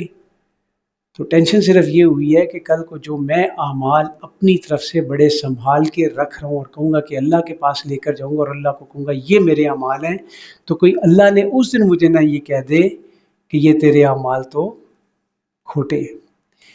اللہ یہ نہ کہہ دے، جو وہ جو کتاب ہماری چلے نا اللہ کے سامنے، تو اللہ کہے کہ ہاں تمہارا کام ہمیں پسند نہیں آیا. اللہ اکبر. کام تو تم نے کیا ہے لیکن ہمیں تمہارا کام پسند نہیں آیا. مزدور آتا ہے نا جب ٹھیکیدار اس کو دیہڑی دینے کے لیے، اس نے بڑی ساری محنت کی، پورا دن لگایا، اور ٹھیکیدار نے کہا کی دوار بنائی ہے، بنائی تو ایک ہی ہے ٹھیک ہے لیکن میں نہیں چنگی لگی. وہ بیچارہ ادھر ہی بیٹھ جاتا ہے. ایسے مسئلہ ہماری یہ جو ہماری ٹوٹی پھوٹی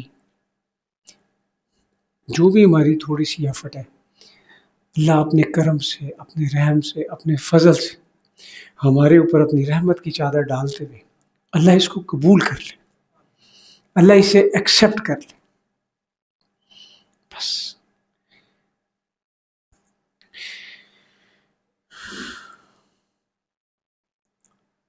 وَضَلَّ عَنْهُمْ مَا كَانُوا يَدْعُونَ مِن قبل، اور جن کو وہ اللہ کے سوا پہلے پکارا کرتے تھے وہ ان سب سے گم ہو جائیں گے. وَظَنُّوا مَا لَهُم مِّن مَّحِيصٍ، اور انہیں یقین ہو جائے گا کہ اب ان کے لیے کوئی جائے پناہ نہیں ہے. لا يسمع الانسان من دعاء الخیر، اب یہ انسان کے رویوں کا ذکر آ رہا ہے. انسان کیسا رویہ ہوتا ہے انسان کا، ان کو اللہ تعالیٰ نے اللہ تعالیٰ نے نا یہ جو سائیکالوجی ہے نا جس کے پیچھے آج ہم پاگل ہوتے ہیں اور چیٹ جی پی ٹی سے کوشچن پوچھتے ہیں کہ ہاں بھی ہن بیگم ناراض ہوگی، دس کی کریے، بھائی یہ کہہ رہے کیا کریں، کاروبار میں یہ ہو گیا کیا کریں. اللہ نے ہمیں بتا دیا کہ انسانی رویے کیسے ہیں. انسان خیر مانگتے مانگتے نہیں تھکتا. وَإِن مَسَّهُ الشَّرُّ فَيَئُوسٌ قَنُوطٌ، لیکن اگر اسے کوئی تکلیف پہنچتی ہے تو یہ مایوس اور دل شکستہ ہو جاتا ہے. وَلَئِنْ أَذَقْنَاهُ رَحْمَةً مِنَّا، اور اگر ہم اسے اپنی رحمت میں سے کوئی مزہ چکھا دیتے ہیں، مِن بَعْدِ ضَرَّاءَ مَسَّتْهُ، اس کو پہنچنے والی تکلیف کے بعد، لَيَقُولَنَّ هَٰذَا لِي، تو جھٹ کہتا ہے یہ تو میرا حق ہے، کہتے میں ملنی سی.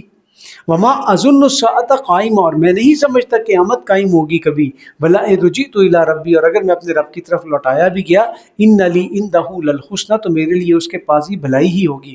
فلننبئن الذین کفروا بما عملوا، اور ہم کافروں کو ان کی کرتوتیں جتلا کر رہیں گے.